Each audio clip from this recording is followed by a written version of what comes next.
Assalamu alaikum. Bismillah. Wa salatu wa salam ala rasulillah. Amma ba'd. How is everyone today? I'm sure you can all hear me. Yes, just testing the mic. Very good. So, what is the latest? What should we talk about? What is it you'd like me to react to? There's a few places we can start today. Let's see what we have. I should start with, let's go to Twitter, shall we?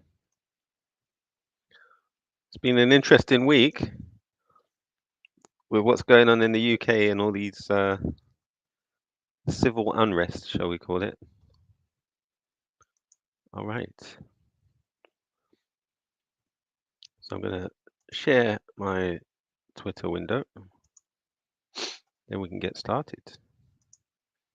And just type in the chat if there's something you'd like me to review, if there's something interesting you found, and we'll go through it. Okay, share. There we go.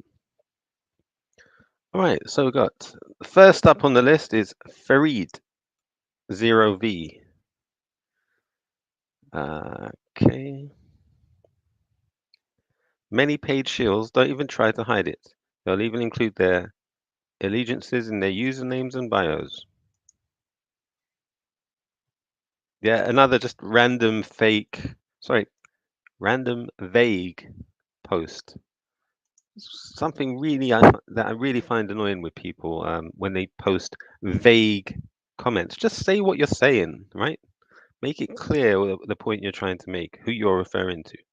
How am I supposed to know what that even means? Paid shills, don't try to hide it. Who's he referring to? Then you have to go and do your research, investigate, find out who he's talking to. This deserves a video. So many people are genuinely defending. Oh, so he's talking about Andrew Tate. Why didn't he just say Andrew Tate in the beginning then?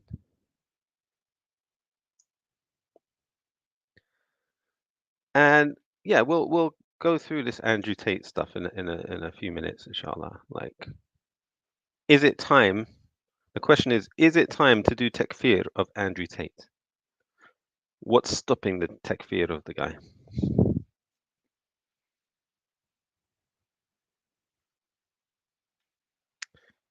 Okay, and this guy Musa Adnan is now saying a crime against God is the worst type of crime. He was the one that flew out and that selfie picture with Andrew Tate. Remember? Yeah. So Joe Baz, alaikum salam. How you doing? And I just realized I wasn't even sharing my page. There we go. You should be able to see that now. So yeah, the comment I was talking about was this one, Farid, talking about many page shields don't even try to hide it. They'll even include their allegiances in their usernames and bios. So somehow people understood that he's talking about Andrew Tate. How do you understand he's talking about Andrew Tate from this comment? Like, it's just impossible. So you have to go to the comments in his post to really understand. And if you've got a problem with Andrew Tate, just say it openly. Address the guy. Why do these Dawa people, him and Hamza Sources in particular, they do this vague commentary online? It's just annoying. All right, so have more babies. Why don't women from the Western world have more babies? Says Narinda Kaur. I don't know how to say it. How Europeans disappeared. One wife, two children. And down here they got somebody with 4 wives, 12 children. Okay. Dilly Hussein, yes, he's going at Andrew Tate now as well. Muslims do not worship Prophet Jesus, and to worship anyone besides Allah alone is shirk. Okay, let's see. What's he talking about here? I'm wearing a shirt. I'm going with it.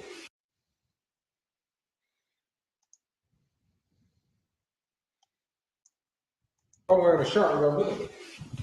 So we are going to church. Well, I'm going. So it's midnight. We're going to worship Jesus. Yeah. It's not like the whole community. The whole community. Everyone in this country will go. So we're a bunch of guys getting in their supercars on a mission to go and praise Jesus. Basically, yeah. Praise the Lord. Let's go. Amen. Praise the Lord. Nothing more inspirational than saddling up with your boys in a bunch of supercars and taking time out your day to go and praise the Lord Jesus Christ. Amen. It doesn't get better than that, does it, Bailey? It doesn't. The most to convention around your mates. Jesus is my mate. Mine too. Andrew, you're at church with me. Jesus is my mate. What Muslim would say that? Absolutely. It's amazing. See, us Christians and Muslims, we can unite over love for Jesus Christ. The thing is, right, you can tell, well, you could argue he's saying, not in a mocking way, but in a sort of exaggerated way, he's trying to say, look, I'm going as a Muslim with my Christian brother who worships Jesus. So we're going as a group, collectively. Yeah, look, it's something a Muslim should not be saying, definitely. Like when it so we've seen a picture now, a video of him going to church. When have we seen a video of him going to the masjid? Why isn't he going? Why aren't they going as a group in supercars to the masjid in Romania?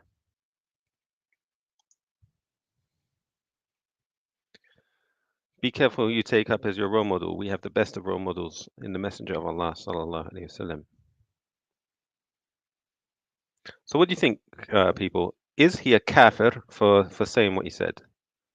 Give me your thoughts. Tate can save our British nationality, says Birdnest Rabbit. Yeah. Is Andrew Tate a kafir for what he said? And for what he did? You know, going to worship Jesus. Did he go and worship Jesus? What did he do? Like, Dilly is an idiot and he's trying to control the masses like a dictator, says Luton Pimps. Luton Pimps is followed by Lucy Brown, so who is that person?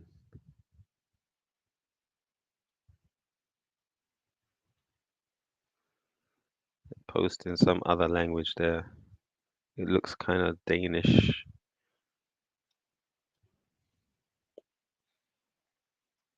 Andrew Tate admits to being a pimp who exploits women and takes all of their money. Previously uncovered.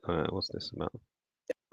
And I think I get this from my job. So when I'll say pimping because it was webcam, but it was essentially what it was. When I was pimping, you pick up a girl, but if you get a high value asset like a girl, because that's what a beautiful woman is. A beautiful woman's a high value asset. It's like having a Ferrari. You walk down the street with a beautiful woman, it's like driving a Lambo. Everyone's staring at you. Yeah. So if you pick up a high value asset, in the pimp game, you need to learn how to control her and retain her. You need to make her do as you say, and you have to keep her. Yeah. You have to keep her regardless, in spite of the fact that you cheat, you're busy, you take all her money, you make her do something she doesn't want to do, and she still has to stay with you.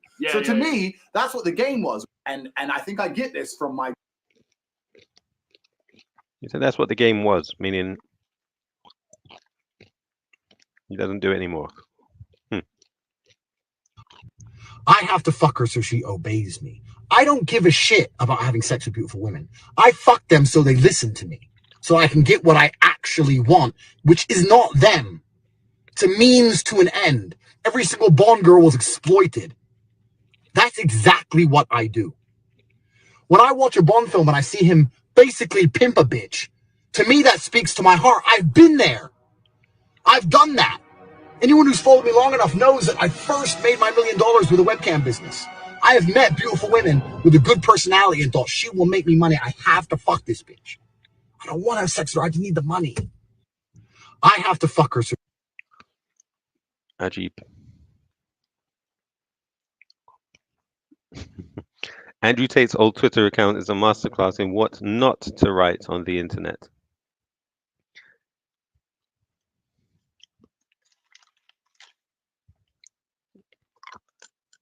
Yeah.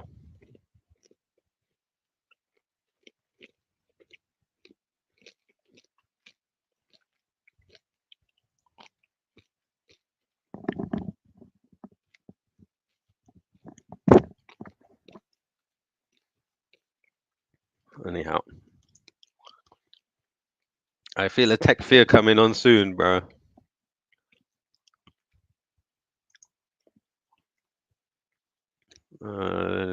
Bedfest is back in his unintelligible comments again. Al Ghani says, nice da'wah. He pimped his own. All right. Yeah, I feel a tech fear coming on soon. I don't know what you guys think.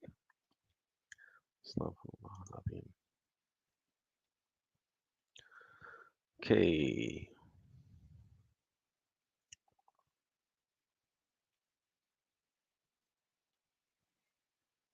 So did Tate respond to Dilly? Is that what he did?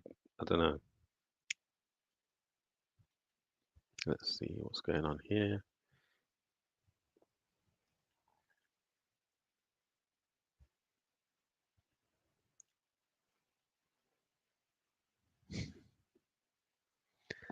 Everyone's talking about this Piers Morgan and Andrew Tate interview.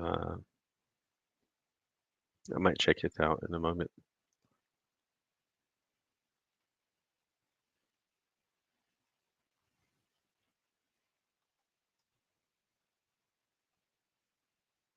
So these, by the way, these, shall we call them far right? These protest people, they are upset now. They're acting like they're victims because they're saying, "Oh, we can't say anything online. We're being arrested." So they're acting like they're the victims. But Roshan from Five Pillars, he made a good post yesterday. He said, "Look, have you guys been subject to all that post Tony Blair era stuff of Section 7 prevent and all of that kind of thing?"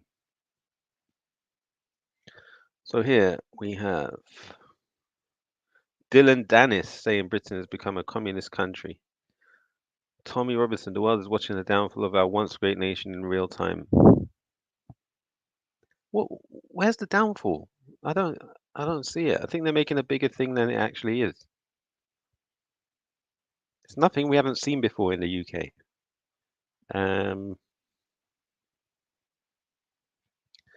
And saying our nation was once great.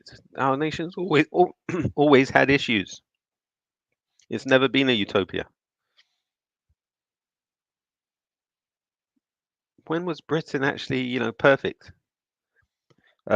Israel just keeps killing and killing and killing. Sorry, I shouldn't be saying that word, isn't it? Because I'll get demonetized, which I already am anyway.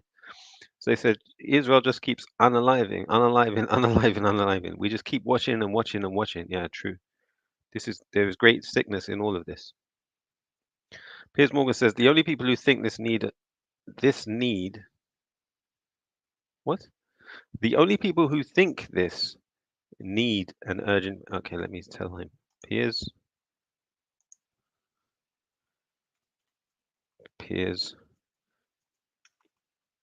you missed a comma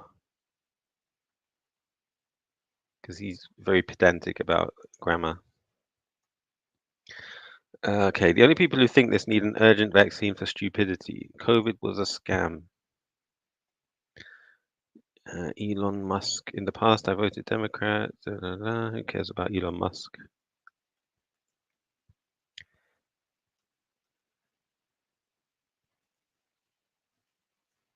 Myron Gaines. People get mad at me when I say Indians, Pakistanis, Afghanis, Bangladeshis, and others from the part of the world effing stink.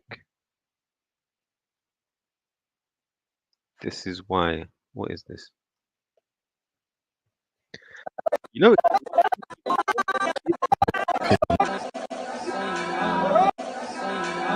गले लगाकर सुनो मेरे दिल की धड़कन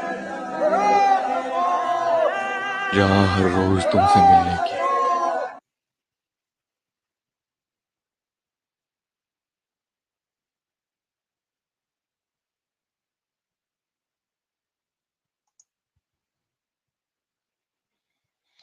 so Myron Gaines is a complete idiot, right?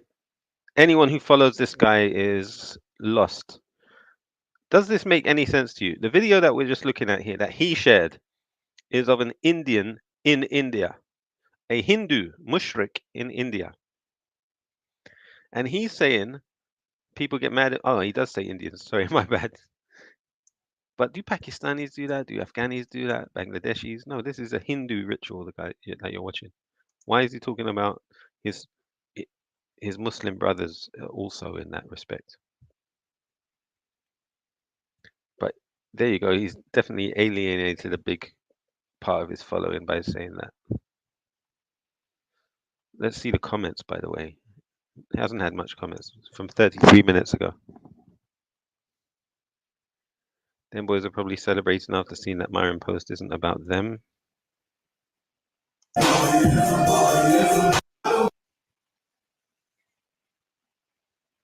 Okay. Afghans have nothing to do with that. That's some Hindu thing. Okay.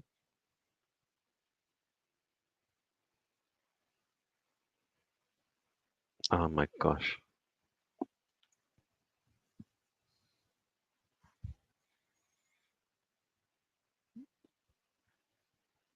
I don't know if you lot have seen all these Indian street food videos. Go ahead, cut the food up. Cut the food up, get real fucking rude, bro. Go ahead, cut the food up, with your foot up. Go ahead, bring the flies up. I don't give a fuck, fly it up. Go ahead, bitch, fry it, bitch, do what you do. Nigga, do what you do. Go ahead, wash your hand of my food. Go ahead, wash your hand of my food. Wash your hand of my food. Go ahead, put your foot in my food. Go ahead, put your foot in my food. Nigga, do what you do. Go ahead, cut the food up. Cut the food up, get real fucking rude, bro. Go ahead, cut the food up, with your foot up. Go ahead, bring the flies up. I don't give a fuck, fly it up. Go ahead, bitch, fry it, bitch, do what you do. Nigga, do what you do. Go ahead, wash your hand of my food. Go ahead, wash your hand of my food. Wash your hand of my food. Oh dear. So the guy, instead of getting a knife to cut the meat up, he uses sharpened toenail.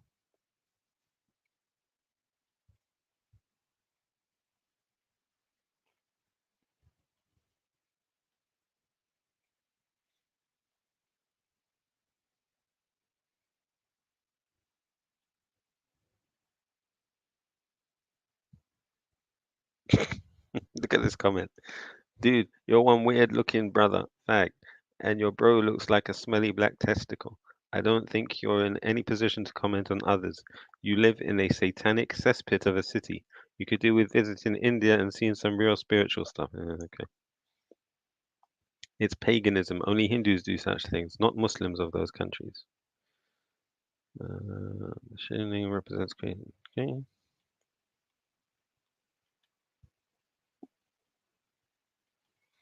Isn't there a festival where they throw poo at each other? And also drink from the same milk as rats in the rat temple. Crazy place.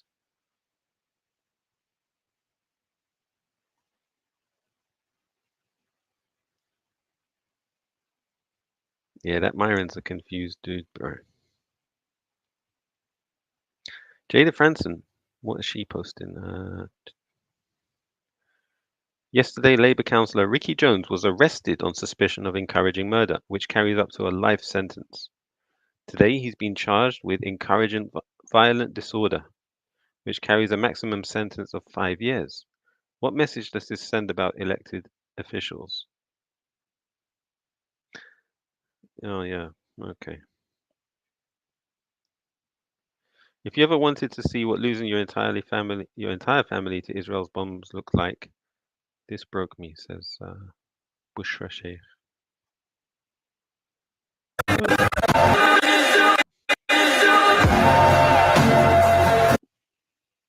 So one camera on this angle,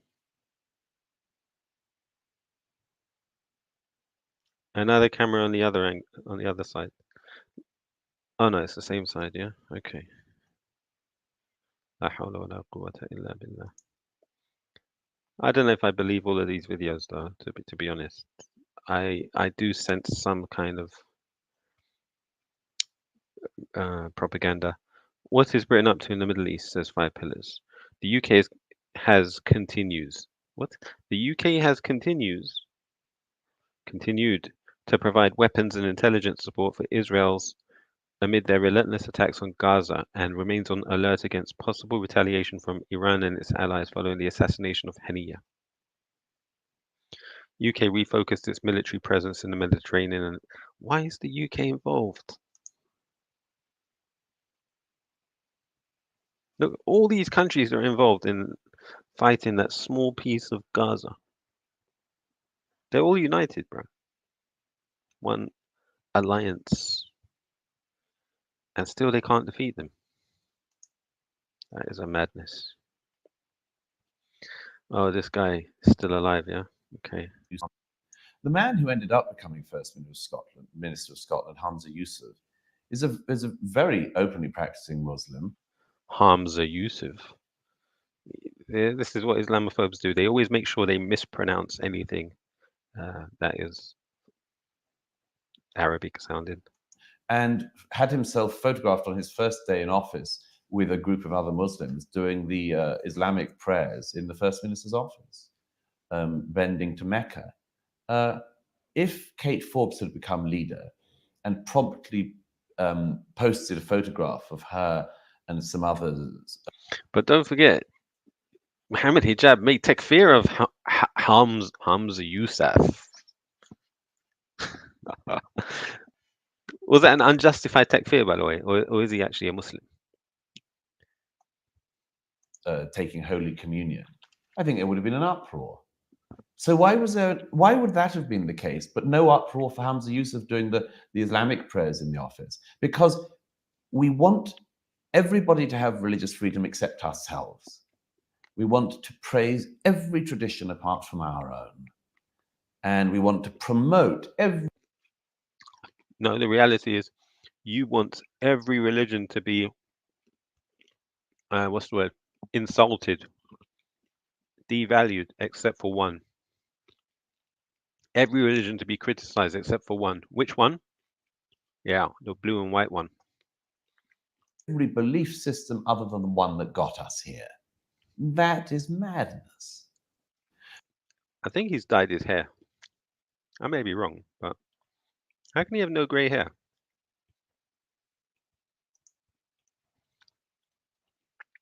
It's not like he's young.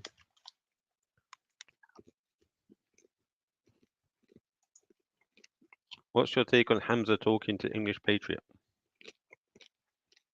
Share the link, because I'm not familiar with that, Joe Baz. Sorry. He used to have a perm.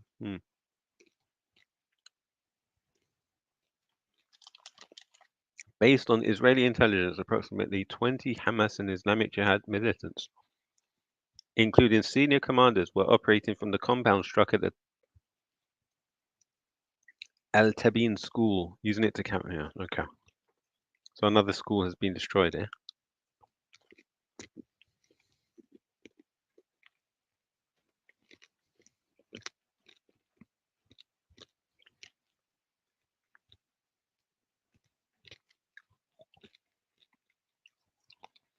This Jake Shields, he's not even white.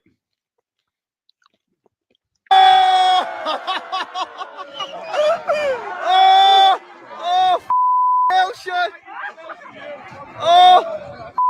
Oh, she's done. Oh, look at it, what the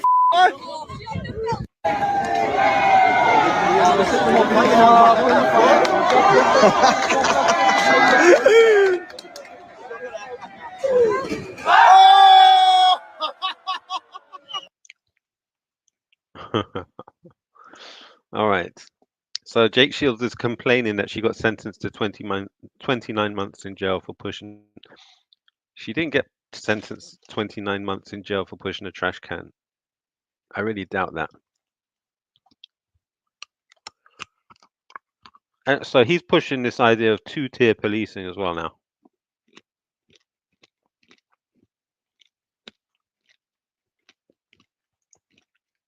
A lot of Muslims think this guy is a friend of Muslims. He's not. Is it true Tommy's ex-wife is Muslim? Okay, let's have a look. We'll do some research, yeah?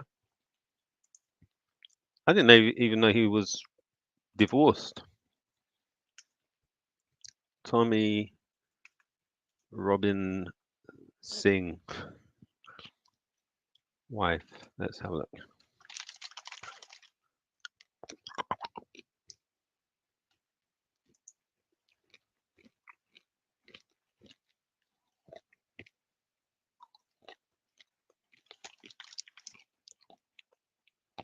He married Jenna Vowles in 2011 and is the father of 3 children. They divorced in 2021, so a 10-year marriage.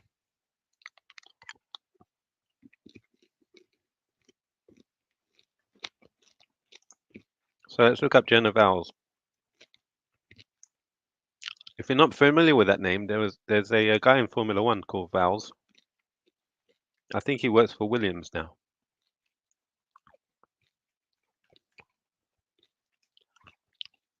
This guy, James Vowles, who I think grew up in Geneva. So James Patrick Vowles is a British motorsport engineer, team principal of Williams Racing. He used to work for Mercedes F1. Yeah, and he went to school in Geneva. To Cranfield.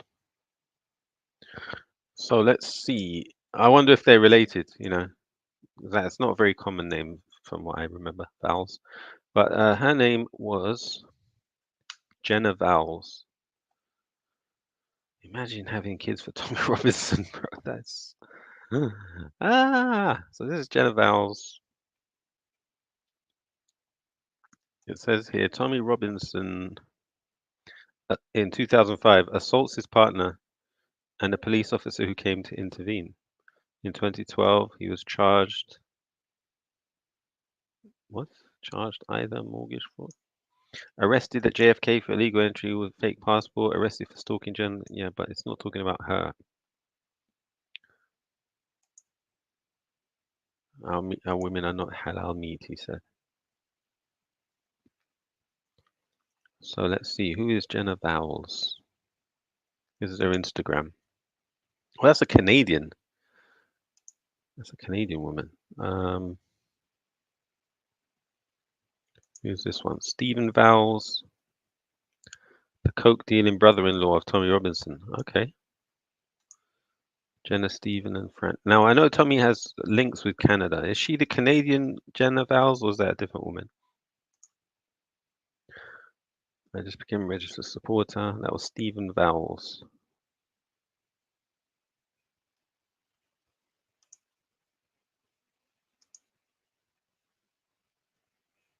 So is that her brother? Okay, that's Stephen Vowles. That's Jenna Vowles.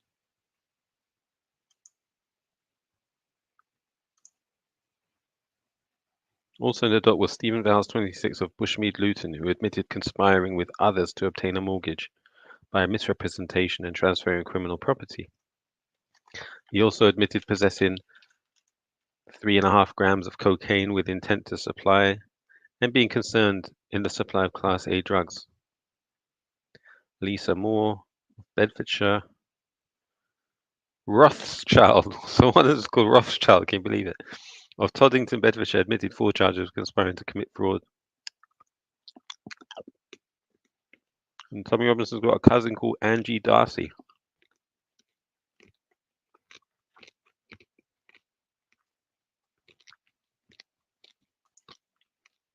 So they got some mortgage fraud type of scam. We should speak to Hamza about that from EF Dower because he knows about the mortgage industry.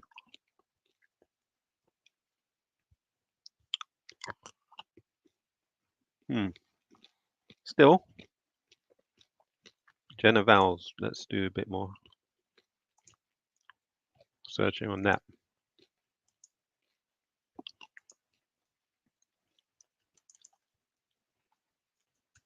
Not Williams, Jenna.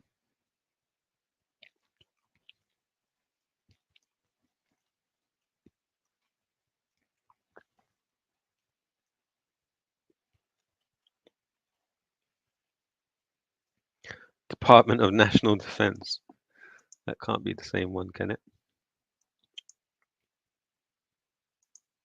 Jenna Vowles from Ontario, Canada.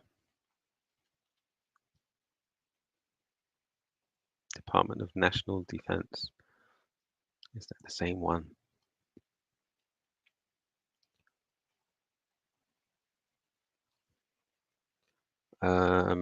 Is there a page for her? Jenna.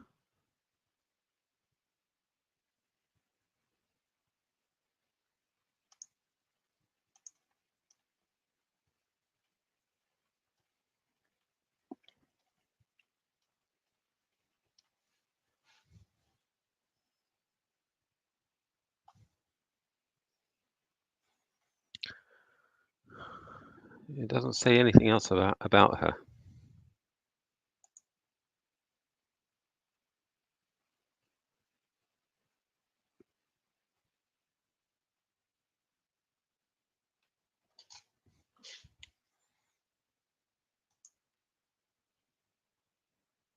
Yeah, the last news about them is they married and they divorced. So Tommy Robinson pursued by creditors. Okay, here it says they divorced.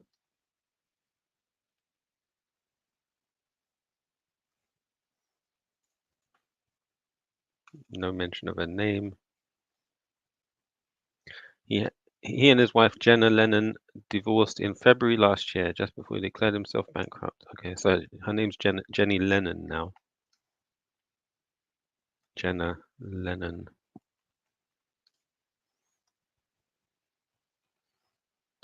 Okay, times now. Who is Tommy Robinson's ex-wife, Jenny Lennon? Jenna Lennon, sorry.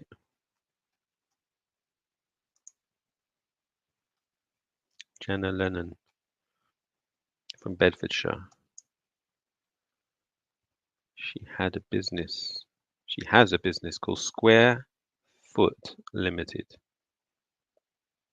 Square Foot Limited. Okay, she needs to file her accounts.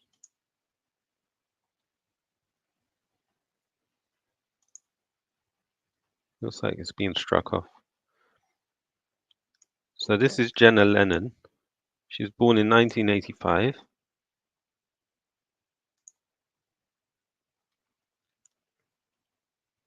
And the company's being struck off. She hasn't done her annual returns. So any assets have been frozen. Sorry, confirmation statement was made, okay. But it's still being struck off. People in the company, just one person. So Square Foot Limited is the name of the company. Do a search on that.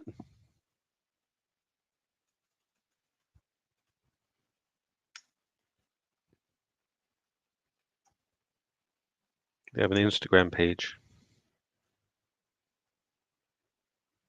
So Square Feet is a property developer specializing in high quality homes in Yorkshire.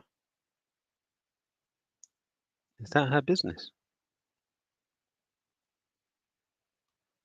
So they build property.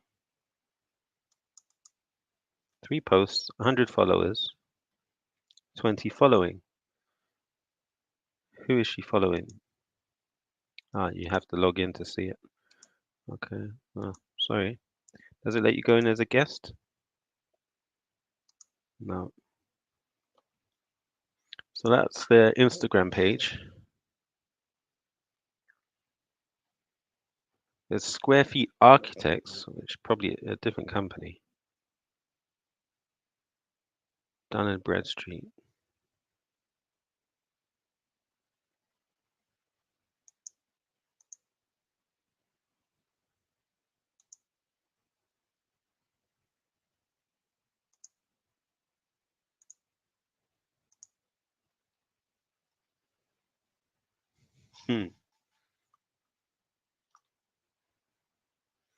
I think that's a different company, that Instagram page. There's another company with the same name. Square FT Limited is her one.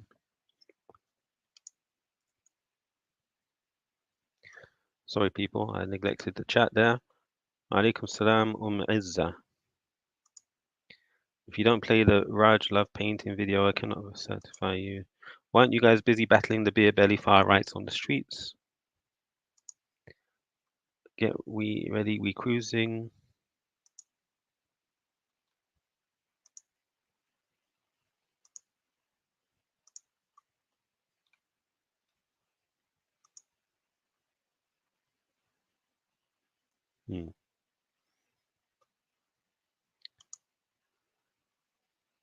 Okay. Hold on, what was that page there? Incorporation model articles.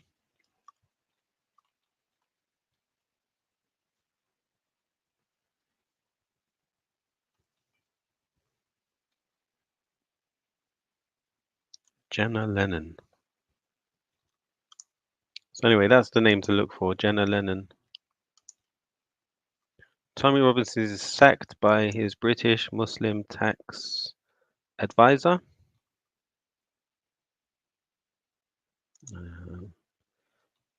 After she accused him of instigating far-right race riots across the UK. Jasminara Rahman, who specializes in tax disputes. Who is that anyway? Jasminara. But anyhow, let's look for Jenna first.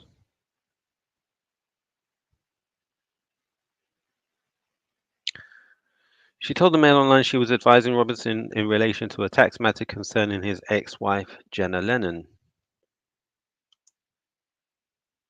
That's her in red. Miss Rahman, a former HMI, told me that she was advising Robinson. Why is he dressed like? Oh dear. Jenna Ortega. Okay. So let's go back. JennaLennon.com.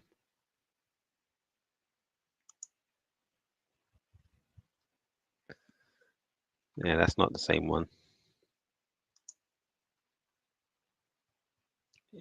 Okay, Jenna Lennon.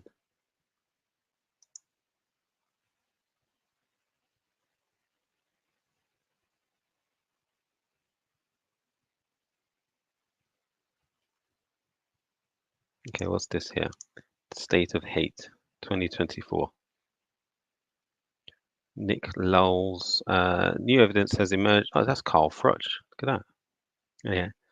New evidence has emerged of linking Stephen Lennon to a clothing company which, according to its latest accounts, has over £350,000 of assets. Casual Basement is an online clothing company specializing in high-end Italian fashion. Lennon has repeatedly denied a link to the company, but new evidence. Okay. Now, is that the same Tommy Robinson, Stephen Lennon, or is it a different one?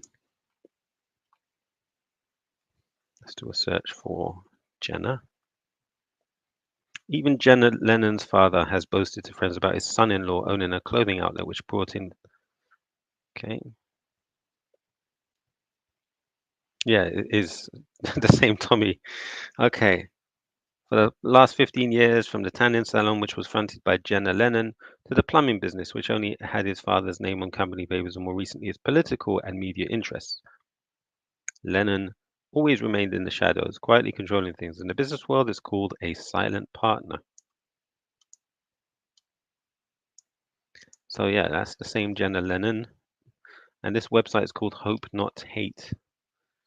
So it's probably a sort of Antifa or left-wing type of thing. Yeah, that's Tommy Lennon right there, isn't it? Stephen Lennon. And this dude has got a tattoo of Tommy Robinson in his arm. Are you crazy? And they've got Carl Froch as their model. Casual Basement. This is what's the word again? The spider's web. All right, Casual Basement. And what's the guy? Carl Froch.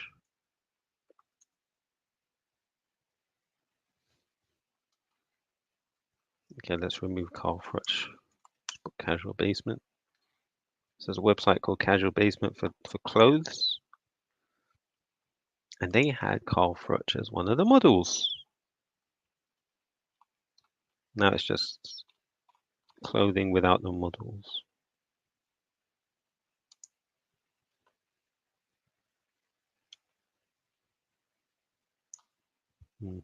Anyhow.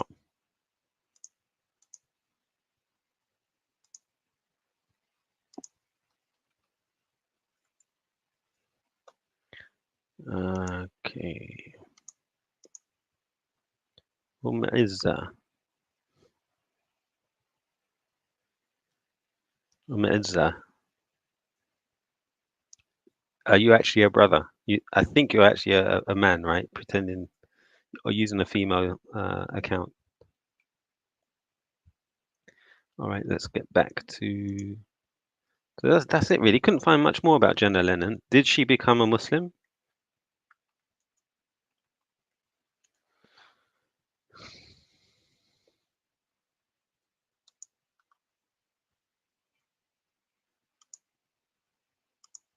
I doubt it, to be honest. Oh, look, it says, following Robinson's bankruptcy, Lennon reportedly set up a firm with the aim of raising funds for her former husband. That's what Square Foot was about. And the company's now been, what's the word, struck off.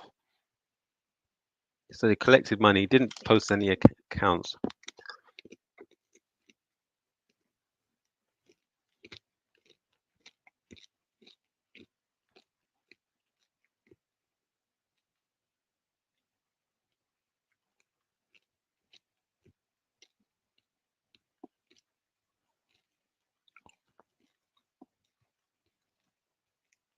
Hmm.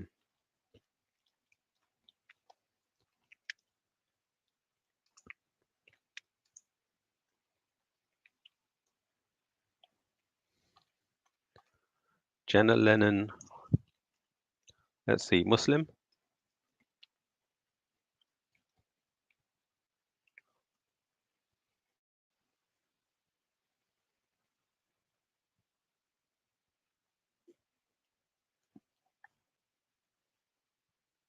Nothing really mentioned there. Jenny Lennon, Dubai.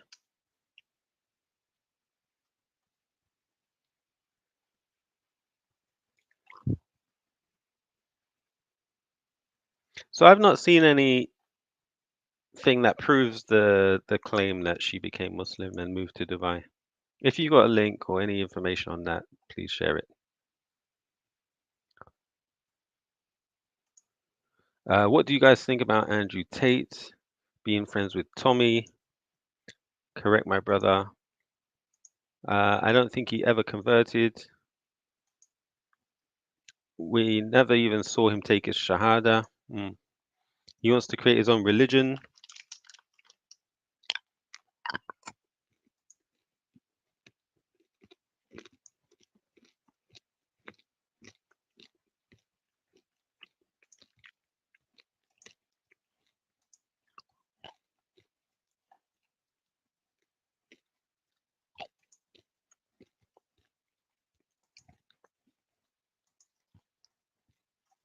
Yeah, he says he's Muslim. Well, bro, his behavior is clearly not that of a Muslim. He sits on camera naked almost. He smokes. We haven't seen him drinking, I don't think. He goes to church. He worships Jesus. How is he Muslim? He claims he's God. It might be time for the takfir. Just like Muhammad Hijab did takfir on the Scottish Hamza Yusuf. But at least there was a photo of Hamza Yusuf doing salah. Isn't it time to do takfir of Andrew Tate? You can call him Andrew Hate. Andrew. By the way, he posted a video when he was getting backlash from Muslims about his posts on immigration. He posted a little rant saying that it's the safest countries in the world are those that don't allow immigrants, or and he's given an example of Dubai. I wouldn't be surprised. The impression I got is that before he posted that message, he spoke to his spiritual advisor, Faris, the Hamadi Dubai guy, the TikTok CrossFit sheikh, and says, "This is what they're saying about me, sheikh. What should I say in reply?" And he probably said to him, "Look, in Dubai, we don't allow immigrants to come and become citizens. They just come and work, and then they go home. and our country is safe. And that's basically what Andrew Tate said. So a lot of Muslims, you don't realize, you complain about anti-immigrants in the UK. You complain about far-right sentiment or whatever. Dubai and these countries are much worse with the same attitude. They're really ethno nationalist states, like extremely ethno nationalistic. There's no way you can even become a citizen in those countries. So if you hate this country, why don't you hate those countries the same? If your reason for hate is equality and immigration status. You get me? All right. So I did Takfir on Tate. The first month he announced his conversion. Can you unblock Abu Aisha reactionary? Yeah, I'll plan to do that. I'm not sure how to do it. That's the issue. I have to figure out how to unblock people.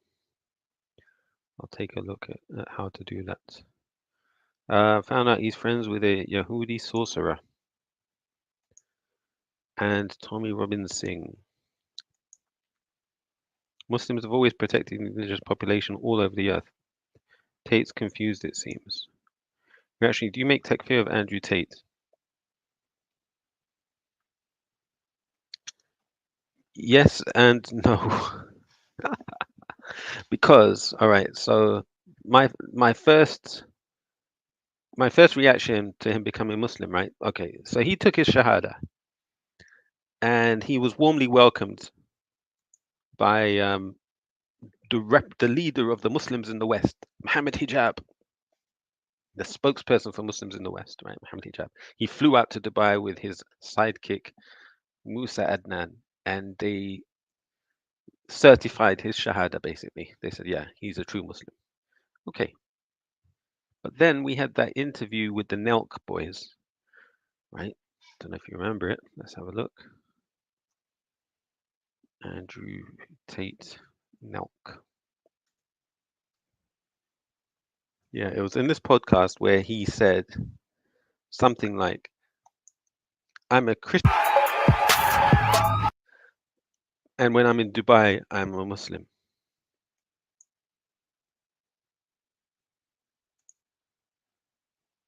I don't know how to find the part of the podcast where he said that.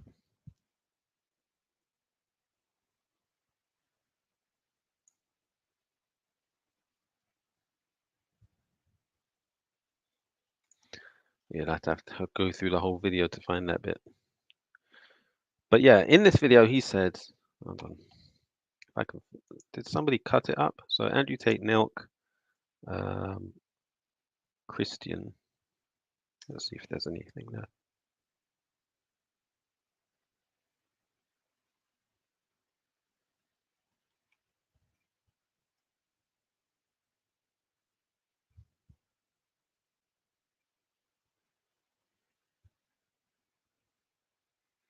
Yeah, and another thing, he always says that Christianity is too weak. Christianity needs to get strong again. Right? Why did he care about Christianity being strong?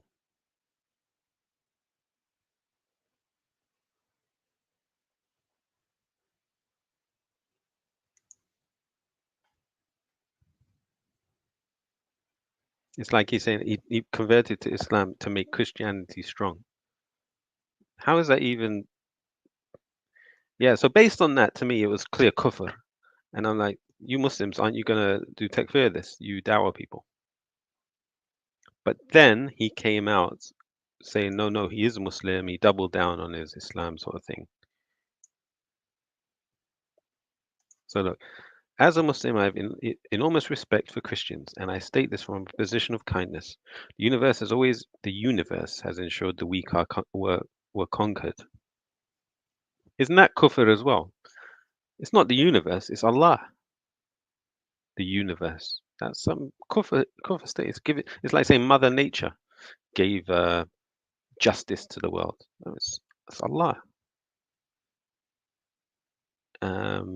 Stop complaining about Islam and look in the mirror. If you do not stick up for yourselves, stick up for yourselves to whom? In the face of what? If you do not hold the proponents of your faith accountable for degrading it through tolerance, so you're saying that Christians should be intolerant, and that's the same message he's giving out like this week, isn't it? If you allow yourselves to be constantly mocked, you'll be crushed and replaced by Islam. So he's giving dawah to Christians. It sounds like Bob the Builder. I genuinely encourage Christians to stick up for themselves. Islam is not your enemy. Weakness is. This is a confused and confusing message.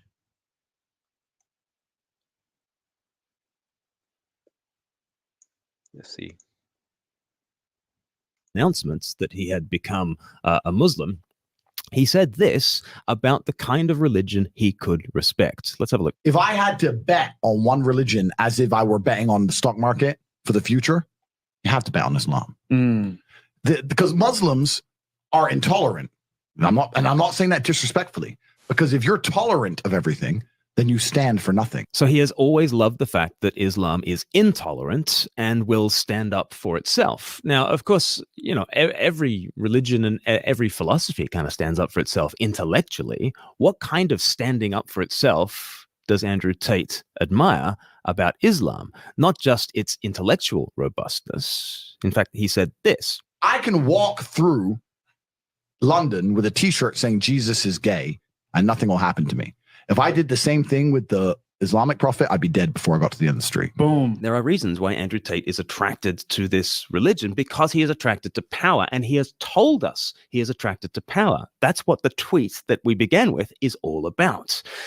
The universe is a place of dominance, according to Andrew Tate. And whether he sticks with Islam or not, and I think the jury is very much out on whether he'll stick with Islam, what he has really submitted to is the way of dominance, the way of power, the way of ruling over the weak. But Andrew Tate is wanting Allah for the same reasons that Andrew Tate is wanting to back the powerful. And at the same time as wanting a strong morality publicly, privately, Andrew Tate is running what he calls his war room, in which you can pay $8,000 per year and get a PhD, which he calls, and please excuse me for this language, it's his, not mine, pimping hose degree. You can exploit women so that they can become OnlyFans content creators, shall we say, in his war room. He says, number one, never attach feelings to any part of the process. Leave your heart completely out of it. Number two, always aim for progression. The woman is never finished being trained. Number three, do not tolerate any pushback. Any non-compliance is anathema. Number four, always be in a position of dominance. Number five, no male friend is allowed for the female. Number six, attach value to all attention given. Number seven, sex is a weapon, not the goal. And here he is talking about this quite openly on podcasts. The PhD course is my recruitment system. I don't mention webcam until after I've had sex with the girl. If you're on dates and you're trying to mention it, it just doesn't work. It puts them off. I'd never do that. That's disgusting. I'm not a whore. It's just not going to work. You continue as normal, no mention of webcam. You f the girl. After you f the girl, you do the PhD test. If she passes the PhD test and she wants to be with you, then you start mentioning things like, yeah, but you know, you're always busy. You're always at work. You can come work for me. Okay, so first question, when was this video taken? Yeah, so this video is from 10 years ago. Andrew Tate claims that this was from 10 years ago. This is part of the process that he's been teaching as recently as 2021. For 4 years, I ran a webcam studio, which people find very interesting. I had naked girls sitting on the internet talking to guys. So you don't, do you do that still? I have 3 girls who still work for me. There was a webcam company. I've had nothing to do with it for 10 or 11 years. Here is a man who prizes nature and does not want there to be a God who has, A, become weak for us, but also B, has become the sort of God that stands up for the weak and the marginalized and the oppressed and gives a sacred dignity to all people, men and women. But therefore, how do you answer the question question that Andrew Tate raises about the weakness that Christianity brings into the world. And let me just finish with this. The weakness that Jesus brings into the world is a love for the weak, and it is the love of the strong for the weak. Yeah, I mean, this guy, I kind of like his way of speaking. I might subscribe to him. I've never seen him before. I never heard him before, but it's nice to come across him. He's doing a decent analysis. So, what was his name? The channel is called Speak Life. Speak Life. So check him out. Yeah, but what we're looking at is basically what's his name again? Andrew Tate. He's given the dawah of Bob the Builder, basically, that Christianity needs to become strong. It needs to become intolerant. It's like, I'm going to go to the extreme of even becoming Muslim to wake you up and bring you back to intolerant Christianity. It's like an act of extreme. I can't think of a word. Sorry. He wants Muslims to be tolerant and Christians to be intolerant. Yeah. I love how much he's getting exposed on Twitter recently. Yeah, exactly. I mean, show me one photograph of Andrew Tate visiting the masjid. Not the one with that guy from Dubai, Tam Khan. No. Since taking his shahada in quotes, have you seen him at the masjid?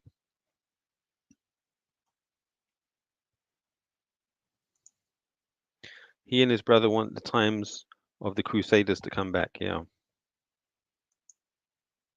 He claims he's a Muslim, bro. Like, but then you see him debating. What's his name? Piers Morgan, being pro-Palestinian. Do you remember when he went on Piers Morgan a few months ago and he was, fighting the cause basically? So this is why I say it gets confusing sometimes. Maybe he was just doing that to keep his Muslim following, keep his revenue going. And I have to say something else. He claims to be this multi-billionaire. That's a lie, a complete fabrication. It's false. It's an impression he's trying to give the masses to fool them into donating money to his causes. He's never been super rich. Okay, if he was, he wouldn't need to worry about the Matrix. He could just buy Twitter the way Elon Musk did. Why didn't he just buy Twitter or set up his own one like Donald Trump did with Truth Social? If you're a multi-billionaire, buy Twitter. Well, he could have bought Twitter. He didn't. First thing he did when he got out of house arrest was visit his hookers in different countries. I don't think that's true because he didn't leave the country. He wasn't allowed to leave the country. He was only allowed to travel within Romania. Okay. Yeah. So what else we got there? So that's pretty much it. Is he Muslim? Bro, he hasn't shown me. Like in the beginning, I also kind of defended him from the perspective of, a lot of the Muslims were saying, "Oh, he's saying this about women and all that. We shouldn't accept him. He did these crimes," as we saw mentioned there. Well, my attitude was that doesn't stop you being Muslim. You can become Muslim. You have a criminal past. Pay for your crimes. Right? That's it. Pay for your crimes. If you've done an injustice to people, pay them back. Becoming a Muslim doesn't wipe away the transgressions you've done to other people. It wipes away the transgressions that you've done to Allah. As for what you've done to other people, you still need to pay them back. So, for example, if you take a debt, or if I borrow £1 million from you and I promise to pay you back over 5 years, then I become Muslim. Can I say now I don't owe you money? No, I still have to pay you back. Right? Your obligations to people still remain. So that was my position on him when he became Muslim. People saying his sins are wiped away. Yeah, your sins are wiped away between you and Allah, but your issues between other people still remain. You have to sort those out. If you've done crimes, pay for your crimes. However, this kind of idea of being Christian in one place, Muslim in another, that doesn't wash. And that's kufr, actually. It's complete kufr. The only example we follow is the Prophet Muhammad Sallallahu Alaihi Wasallam. To sit there on stream with yourself almost completely naked with these really short shorts or those Speedo swimming trunks, like that's disgusting. Yeah, I don't need people like that. He's not a role model, right? He lied about his casino ownership. So then you'll ask the question, then where does he get this fleet of supercars from? You know what's probably the case? He's in Romania working as like security because of his kickboxing background, right? Him and his brother were working as security for these ultra rich mobsters, right? He's an employee of theirs. And what he's done is because he has to also look after their cars. When he's sitting in one of their cars, he'll act like he's the owner of the car and do videos. So it's a false narrative that he's given. It's not his property. He's using other people's property, claiming it's his. And if you look at the location where he lives in Romania, it looks like he lives in some cheap, poor area. And he's just converted the house in as cheap as possible as manner as he could find to make it look really expensive. Yeah, and that's probably generated some revenue from stupid people online, I'd imagine. But him being some super ultra rich individual, I don't buy it. And another thing that gave me that impression is just before he got arrested because of the pizza box thing, right? He was in a European country. It may have been London or it may be in Paris. I don't remember which country. And he was doing Christmas shopping, right? Buying Christmas gifts. And he was in some expensive clothes store. And he was buying gifts for people. And you could hear him say, money is not real. Money is not real. Money is not real. He said it like multiple times, some sort of mantra. Why would he say that? He would say that because he doesn't have the money to pay for this stuff. He knows he's going into super extreme debt by buying these things. But by saying that mantra, he believes in some supernatural power that means, his wealth will somehow be generated from, in his words, the universe. So that indicated to me he's not super rich. He's just not. He's a liar. He's a fraud. And that's the same way that Tommy Robinson actually became popular. He was never popular. He was never a celebrity. But by walking to places with security around you, so you hire your own little personal security, you do some publicity stunt, you walk into a shopping mall, and you get everybody around you thinking, who's that famous person? Who's that famous person? He's got security around him. He must be important. Then they all start following. So you generate your own publicity. And that's how Tommy Robinson became popular. Not that he was popular for the sake of it. No, you just generated a false impression amongst the people. He can look.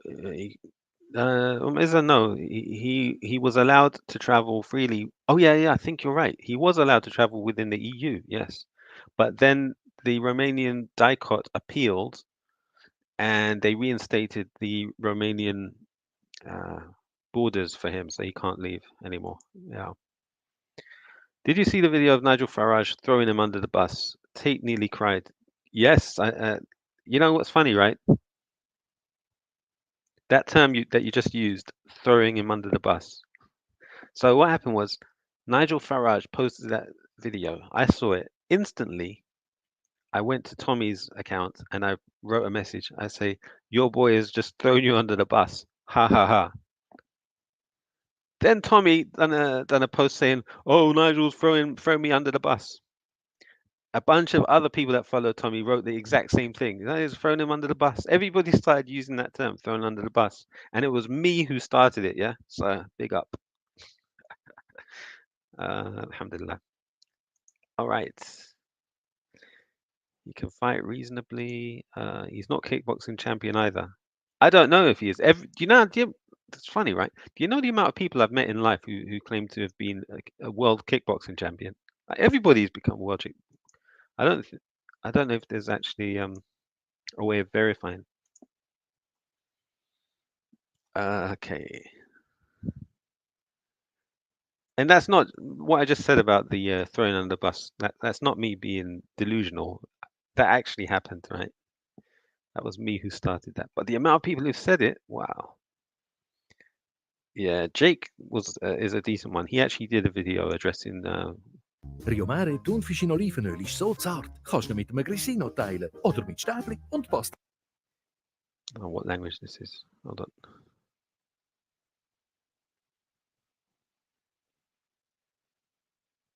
Long advert. Here we go. And an adjunct professor of theology, author, and the founder of the Reason and Theology channel. And today, what I want to explore is whether or not Andrew Tate is still a Muslim.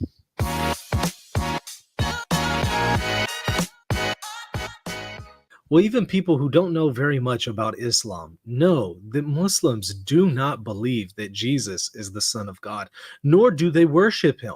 In fact, to worship Jesus as the Son of God, as a divine figure, would be blasphemous and would be an act of idolatry, according to Islamic theology.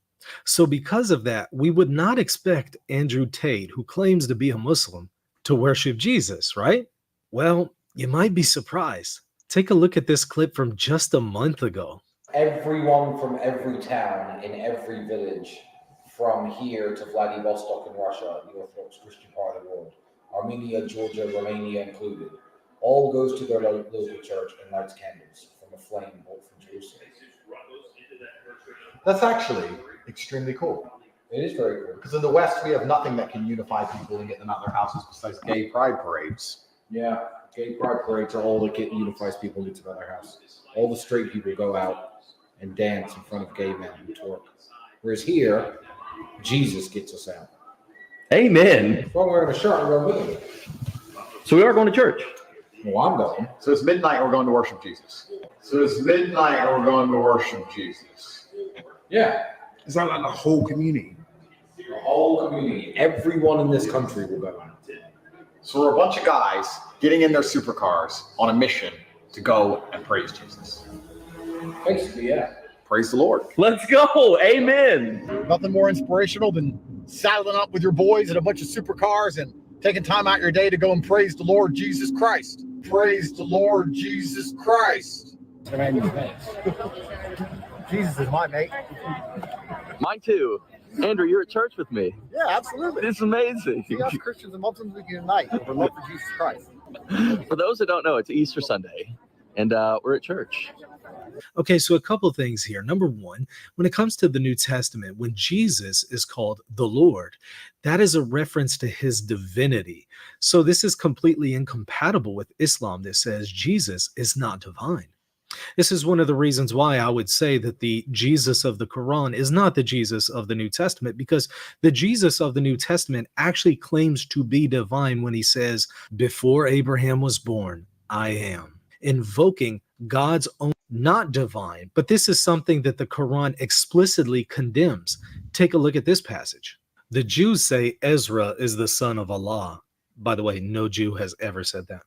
While the Christians say the Messiah is the son of Allah. Such are their baseless assertions, only parroting the words of earlier disbelievers. May Allah condemn them. How can they be deluded from the truth? So to make matters worse, we also saw several references from Andrew to worshiping Jesus and praising the Lord Jesus Christ. Several references from make matters worse, we also may Allah. I'm not sure if that translation is so good. So, أعوذ بالله من الشيطان الرجيم. قاتلهم الله أنا يؤفكون. So, أنا يؤفكون, they've translated as, may Allah condemn them. How can they be deluded from the truth? How can they be deluded from the truth? أنا يؤفكون. I think it would be more correct to say how deluded they can be from the truth. أنا يؤفكون. How deluded can they be from the truth? Like, to what extent is their delusion? But here it says, how is it possible for them to be deluded from the truth?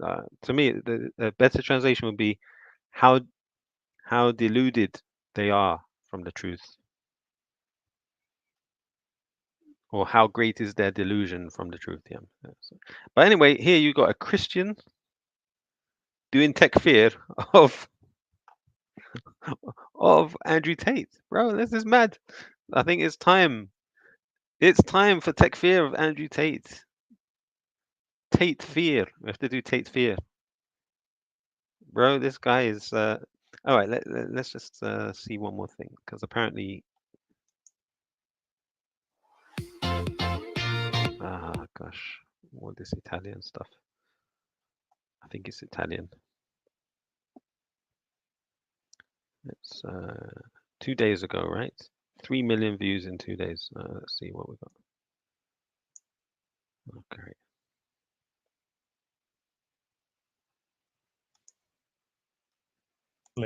To tell the rioters to stop rioting? Yes or no? Let me make it clear to the people on both sides of the equation, all of my brothers in Islam and all of the Christians and native people of the UK who feel like they're underrepresented. You have more in common with the people you live amongst than you do with these political elites. The people you live amongst love their children, and they're struggling to pay the bills exactly like you are. I'm sorry, that is a good one. That is a good one. Look at that. Andrew Apos Tate. Oh gosh. I'm using that one. Yeah, or Abu Izza, whatever your name is. Yeah, I'm gonna use that one. Andrew Apos Tate. That that deserves an award of some sort of. All right, live. Andrew Apos Tate. There we go. Actually, I should put question mark, because I haven't spoken to the guy. I can't just do takfir like that. Andrew Apos Tate. Nice one. Abu is using that one now. Okay, here we go. What kind of powder keg are we building here through incompetent leadership? Okay, he's an actor, bro. Like, Lecturing me about the truth when you've spent the last week spewing complete fake news bullshit. You told your millions of followers, and it was seen by 50. Imagine Piers Morgan standing up for the truth for once. What's wrong with this guy? For that lie. I actually threw Piers Morgan under the bus a few months ago. Can he redeem himself? Look at this acting, Andrew Tate's face. Gosh. Hey, did I get the wrong stabber? Oh, I apologize. Yeah, you did. Piers Morgan, of Yeah, course. you I got did. the wrong Yeah, you stabber. did. Piers, be very careful what you say.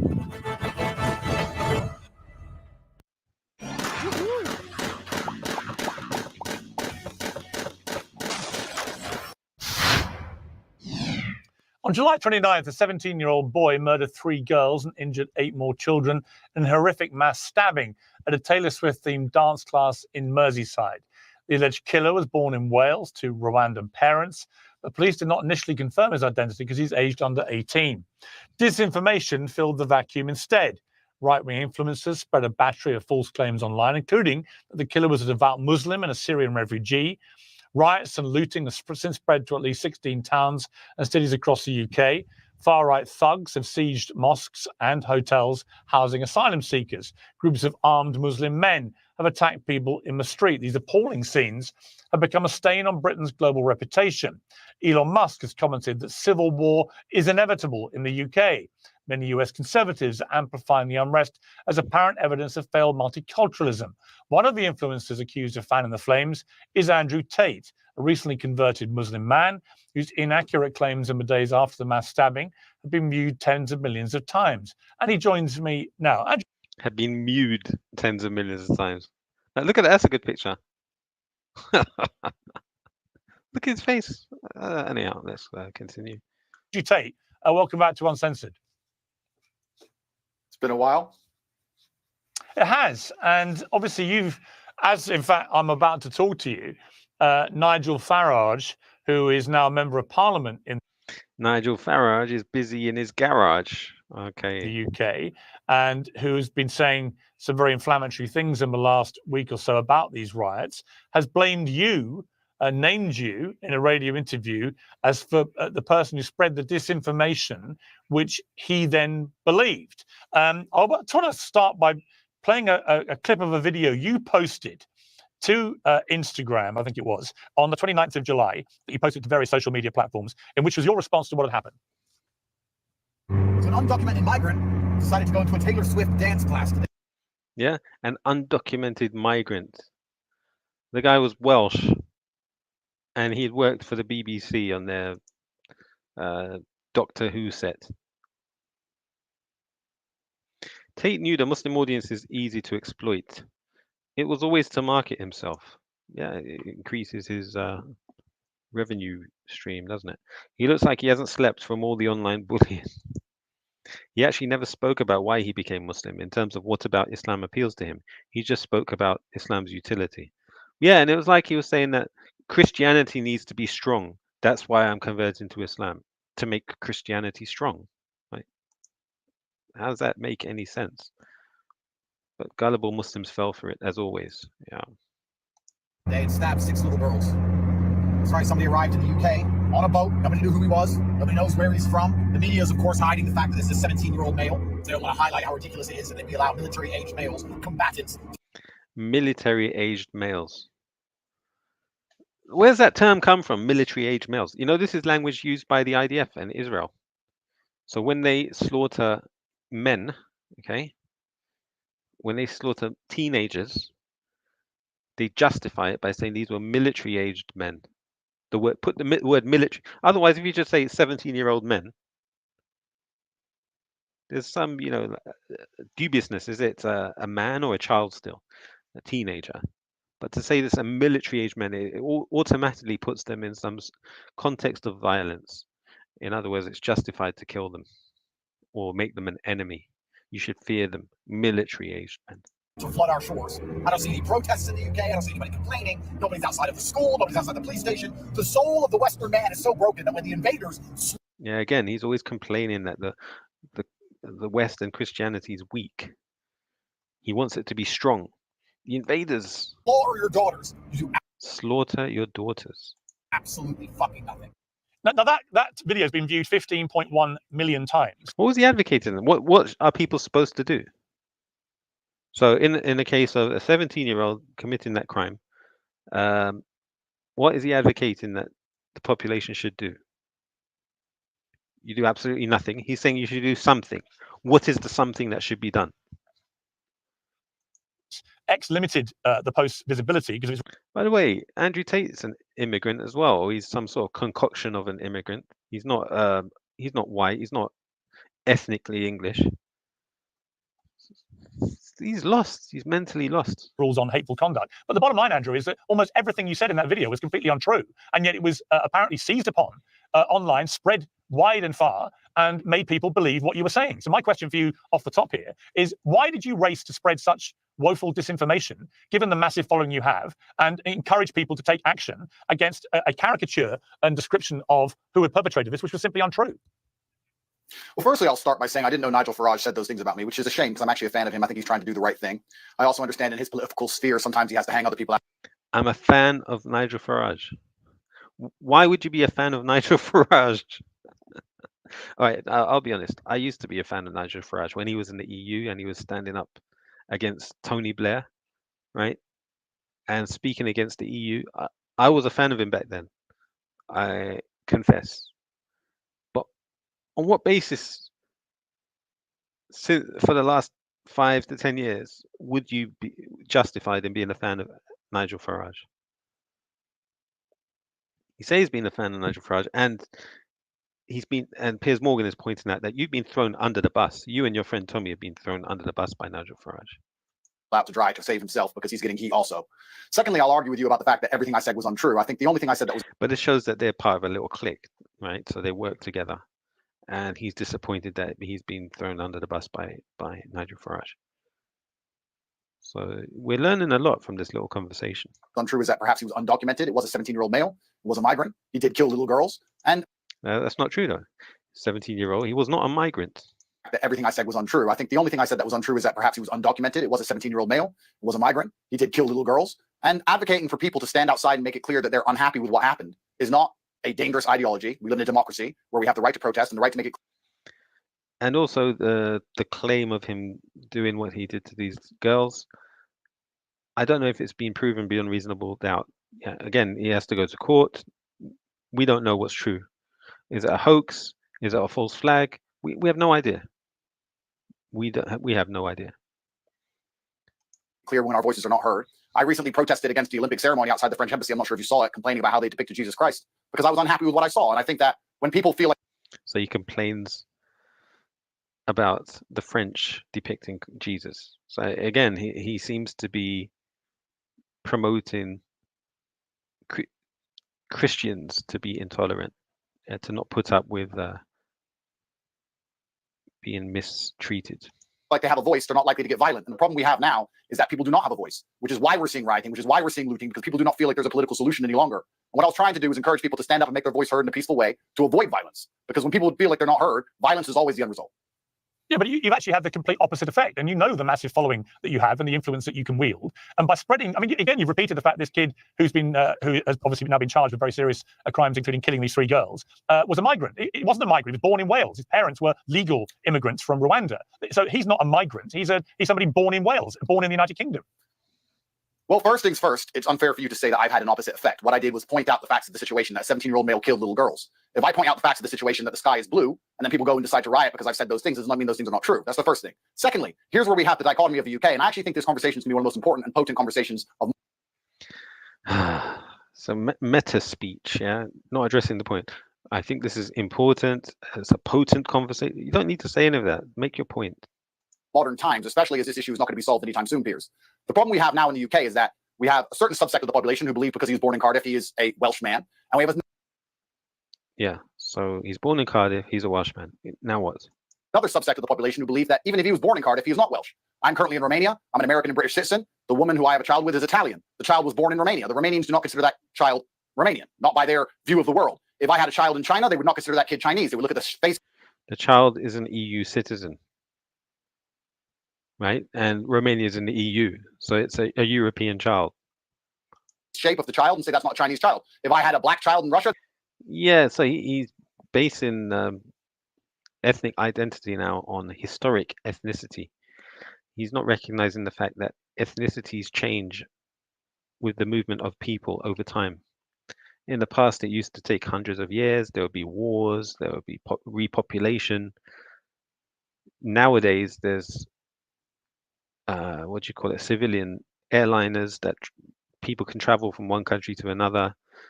You've also got freedom of movement. All of these factors resulting in huge ethnic change of countries. So a person born and raised in a particular country, they're now a piece of that country. The ethnicity, they're part of the ethnic fabric of that country. Ethnicity, in my view, has changed, or it evolves, it changes over time. In today's day, it's changing rapidly. It continues to change.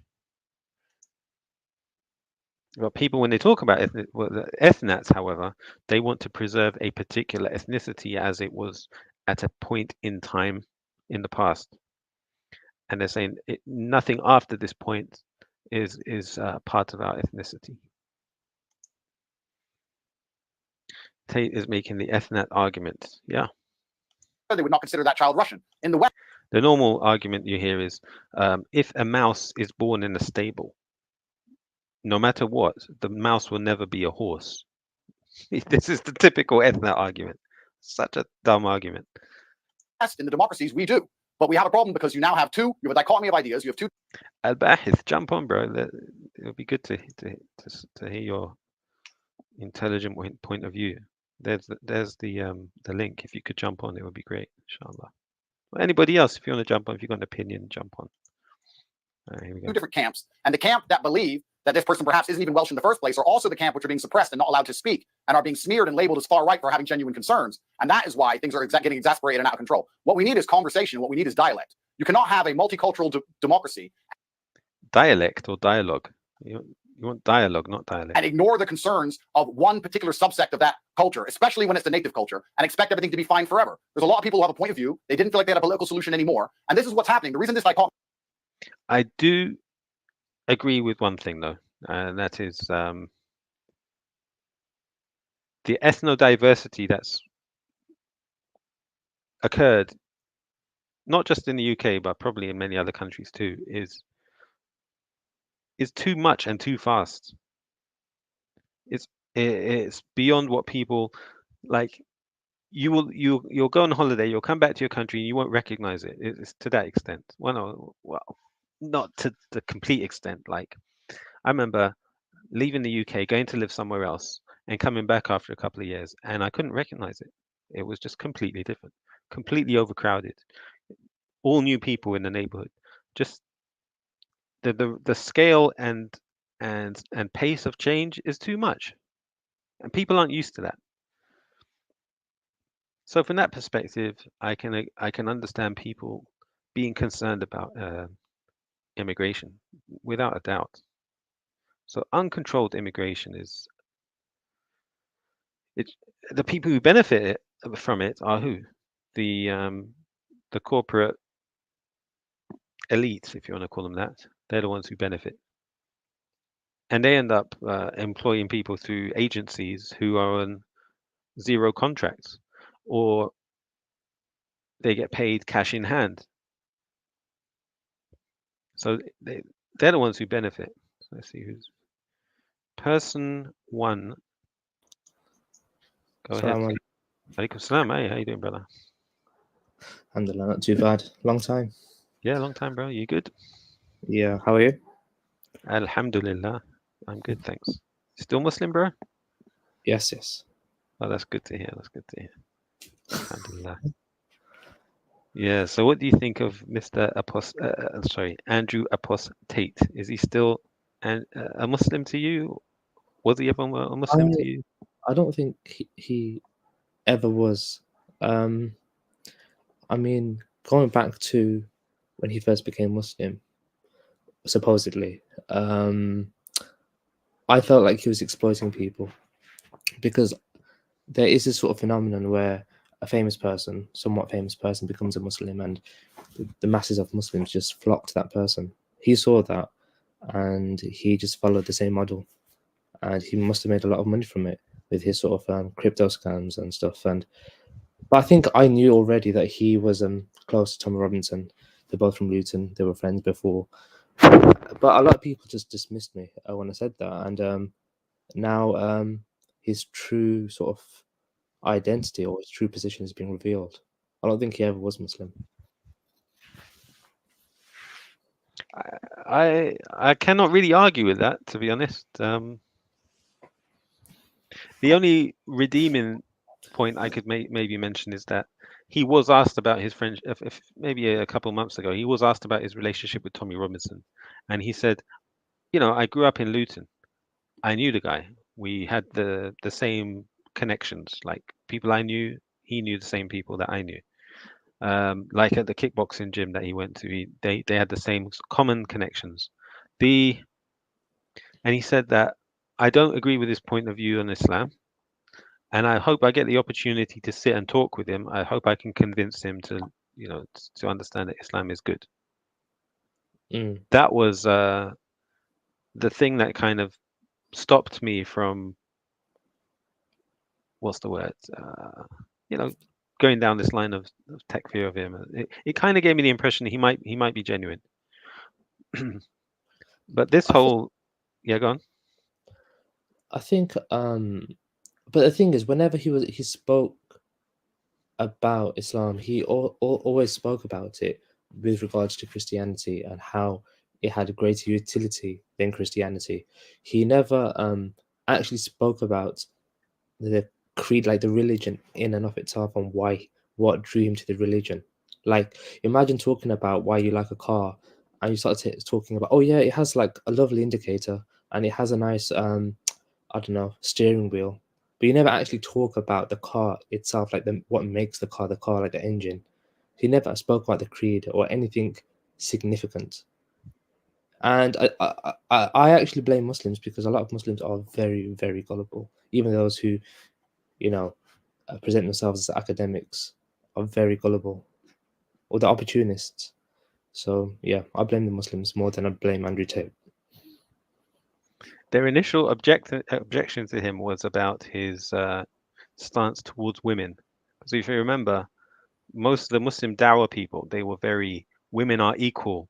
Whenever a Christian or a Kafir would confront Muslims, they would say, look how you treat women. And they would say, no, women have equal rights. We had women scholars. The founder of the first university was a woman. They're always pushing this equality with women argument.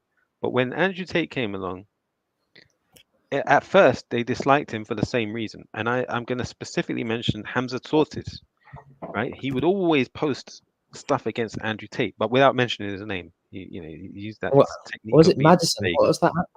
Madison something? What about it, bro? Oh, I'm just saying maybe he was overcompensating for his past deviation. Ashley Madison, is that it? I think so, yes. His name came up. Oh gosh. But it could have been someone faking, using a fake account and put his name there. Who knows? But so and then eventually he kind of, if you look at Hamza Sources now he's become pro masculinity, right? He's done a complete 360 or 180, whatever the word is. He's done a 180 from his original position. Now he's become more macho and masculinity, and I think the majority of these people are grifters in the Dawah scene. They will jump onto any bandwagon as long as they can profit from it. Yeah, I think they're mostly just out there for self-interest. And they're very detached as well. Like recently on Twitter, Daniel Hakikat Jew, he just maybe sits in his house all day. I don't actually know what he does, but his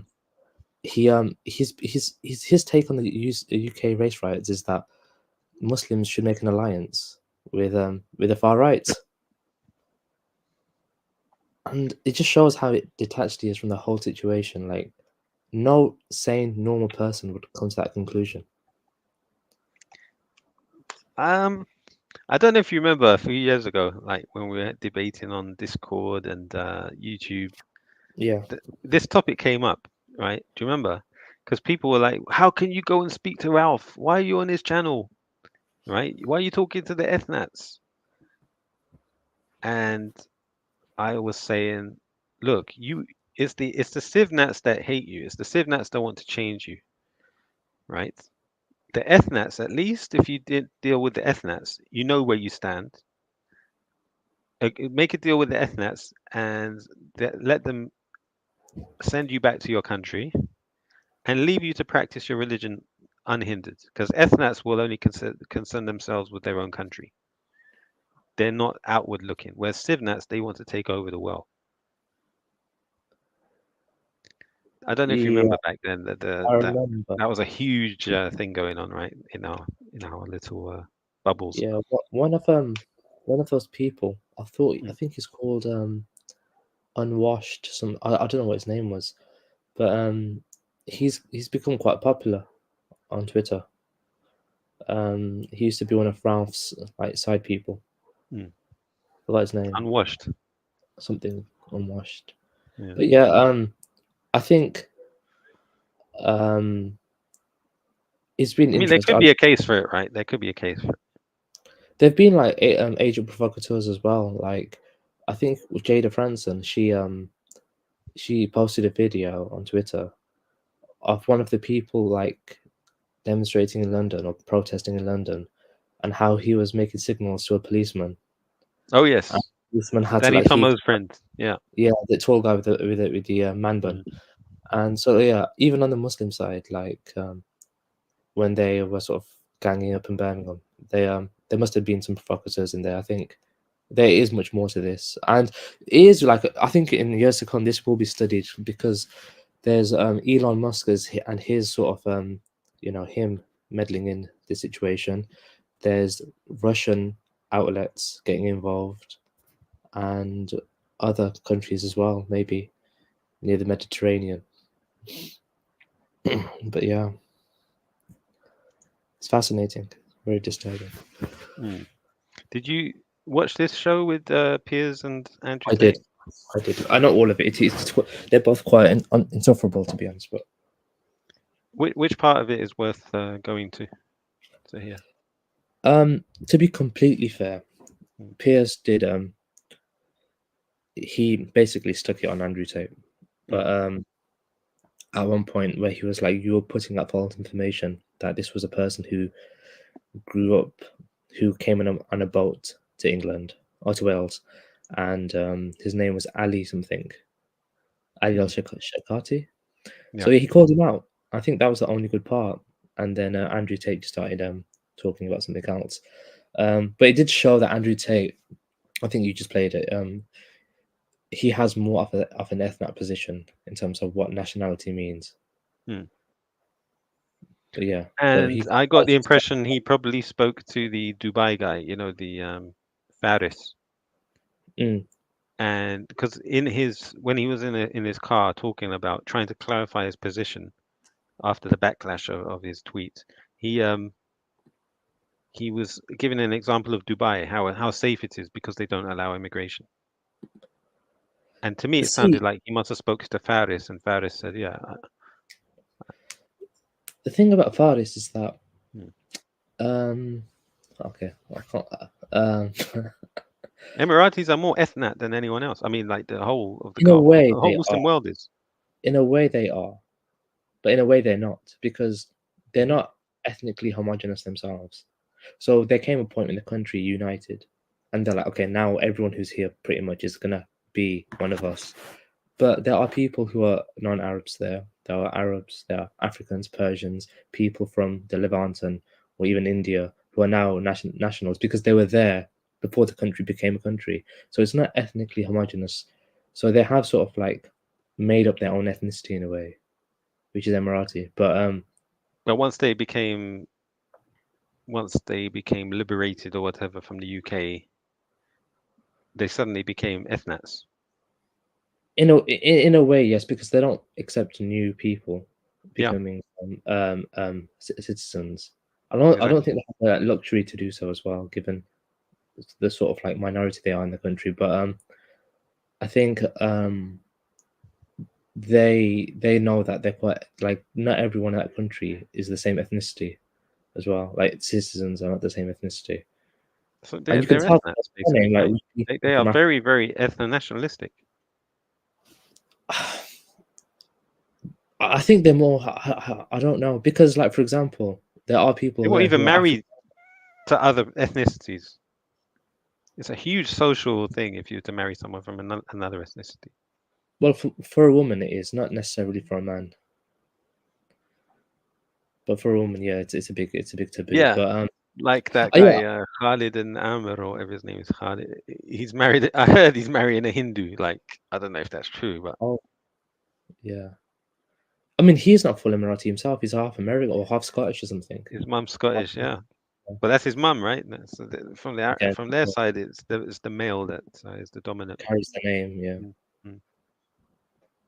But I do understand that they are quite ethno-nationalist, but I think there is this thing where I think, maybe I haven't experienced it too much, but that the racism there is off the charts or something. I would say it's worse in the UK, in fact, from my experience at least. Where's bad? Where's racism bad? No, I would say if you were to compare the Emirates to England, I would say parts of England are significantly worse. But I can't talk for everyone, because if I were to be a labourer in that country, then maybe I would have a different take on it. But yeah, I'm not sure how it's worse. I suppose the in England, the treatment, like the interactions, people will shout racial abuse. You wouldn't see that in Dubai, I don't think, necessarily, not publicly. Yeah, but their policies are worse. It is dependent on nationality. So, like, yeah, I can only talk on behalf of my experience, and my experience is contingent on my nationality. So it's like apartheid.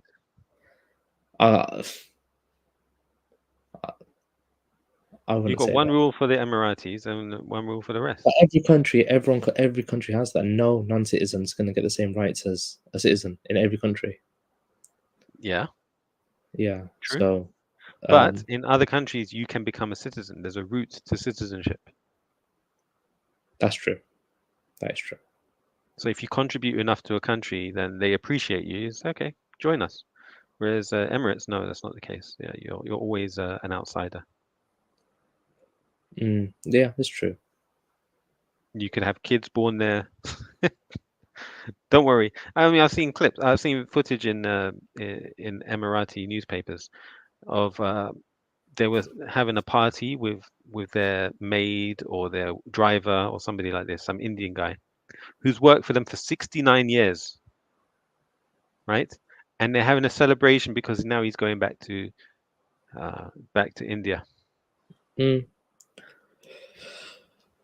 Yeah, I'm not sure if it's a very bad model. It's not a very big country, and it is still based on tribes. So like you can't just. Yeah, I don't know. Yeah, I mean, I don't want to pick on one country, but I guess what the point I'm making is that Muslims in the UK are complaining about anti-immigration sentiment. However, in their own countries, they're a lot more anti-immigrant in their own countries. Yeah, I think this discussion is really hard to have in the UK because if, as an ethnic minority, you espouse any ideas that support maybe tighter restrictions on immigration, people will see you as siding with the far right because it's not feasible to just let everyone into the country. There has to be rules, there has to be conditions and criteria, by which you let a person into the country. You have to know who they are to begin with. What do they want? What will they provide? Why are they coming to the country? And that's one problem. One thing that I don't like when people who are against the racist, which I agree with, but one thing I don't like is that they have these placards saying all refugees welcome, and that's just not a feasible position to have. Yeah, exactly. Even though they're good in opposing these sort of racist chavs and mental people, they're doing a good job, but their position is pretty damaging too. There's no balance. It's yeah. either one extreme or the other. Yeah, exactly. Tawheed Ummah. Assalamu alaikum. Yes. Wa alaikum assalam, Hi, brother. how you doing, brother? Alhamdulillah, I'm good. Nice little reunion of the old squad. Look at that. How you doing? Oh, alhamdulillah. Why? Who's the person here? Person one. Don't you know person one? No. Person one. What was your Yes. username back in the days of Go Live? Do you remember? You had that picture of the guy from Home Alone. Oh yes, Joe Pesci. Joe Pesci. What was that username you had again? I had a lot of usernames. A plethora. Tawheed, you don't recognize him? No, I don't recognize the brother. No. Okay. Yeah. You'll recognize his voice in a minute once you start speaking more. But how you doing? What's the latest, bro? Alhamdulillah, not much. Just trying to follow this stuff. You think Andrew Tate is Andrew Apos Tate, or do you think he's actually a Muslim? What's your thoughts? I think that the level of takfir and tabdi' today has gone way beyond any level of acceptability. That's what I think. Today, as in like where? Everywhere in the whole world. Not on this channel at this moment. We're talking about Andrew Tate in particular. Yeah, I think that he's a Muslim. I think he's definitely a Muslim. Because that's the apparent thing to take from him.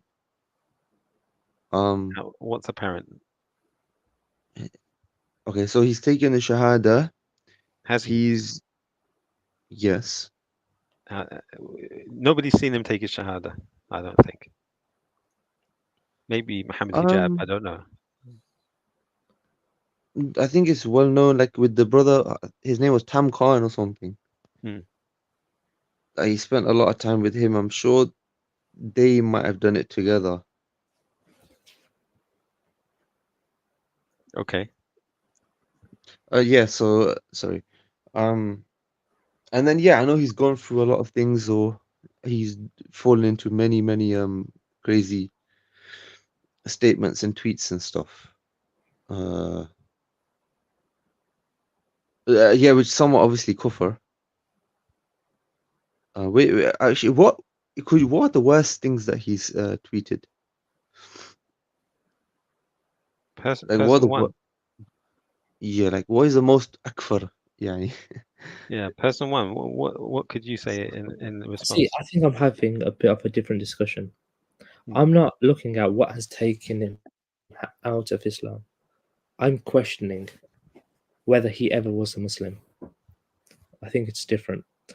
And I think it's so easy to exploit this attitude that a lot of Muslims have. If a person just, takes the Shahada, that's it, we welcome, without being discerning at all. So, because what happens is often people, famous people with an audience who can exploit Muslims and will do so for profit, they'll take the Shahada knowing that it's going to turn into revenue. And they know that Muslims just take from their parents. And they don't have to do anything. Muslims will ignore almost everything they do because they've taken the Shahada and no one can take that away from them. I think we have to look at who this person actually is as a whole. What does this person stand for? Who does he stand with? And I think with Andrew Tate, there's nothing that tells us that he's Muslim. Okay, fine. Yeah. So forget the takfir thing for now, because that can get complicated. Yeah. This issue with him allying or expressing some sort of connection to Tommy Robinson, I don't get why that would be the most. Why would that be the most enraging thing for Muslims? If anything's going to enrage a group of Muslims, it should be the kufr, outright kufr things, right? The Tommy Robinson thing is very it's not outright kufr akbar. Do you know what I mean? It's not like apostasy beyond like kufr bawah they call it, kele cut kufr, because he's not expressed his support for him against Islam, right? He's got his views. We know he's got provocative like opinions. He knows Tommy, whatever. Yeah. Why is this enraging Muslims more than things to do with like aqidah issues, which are like even more worse, right? In reality. Um, I mean, yeah. Like, what do you think about that? Like him expressing some type of connection to Tommy. He knows him from Luton. They were raised in the same town, right? And I think a couple of things, right? He's number one. He's not just in alignment with Tommy because of his friendship. He's in alignment with the views of Tommy.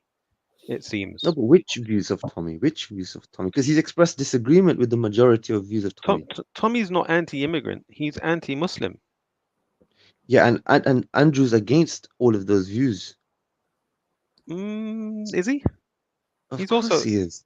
I don't know. I don't know Right? him to be pro-Islam. I know him to be pro-Christianity. All he's ever done is said that Christianity needs to be strong. Why is Christianity so weak?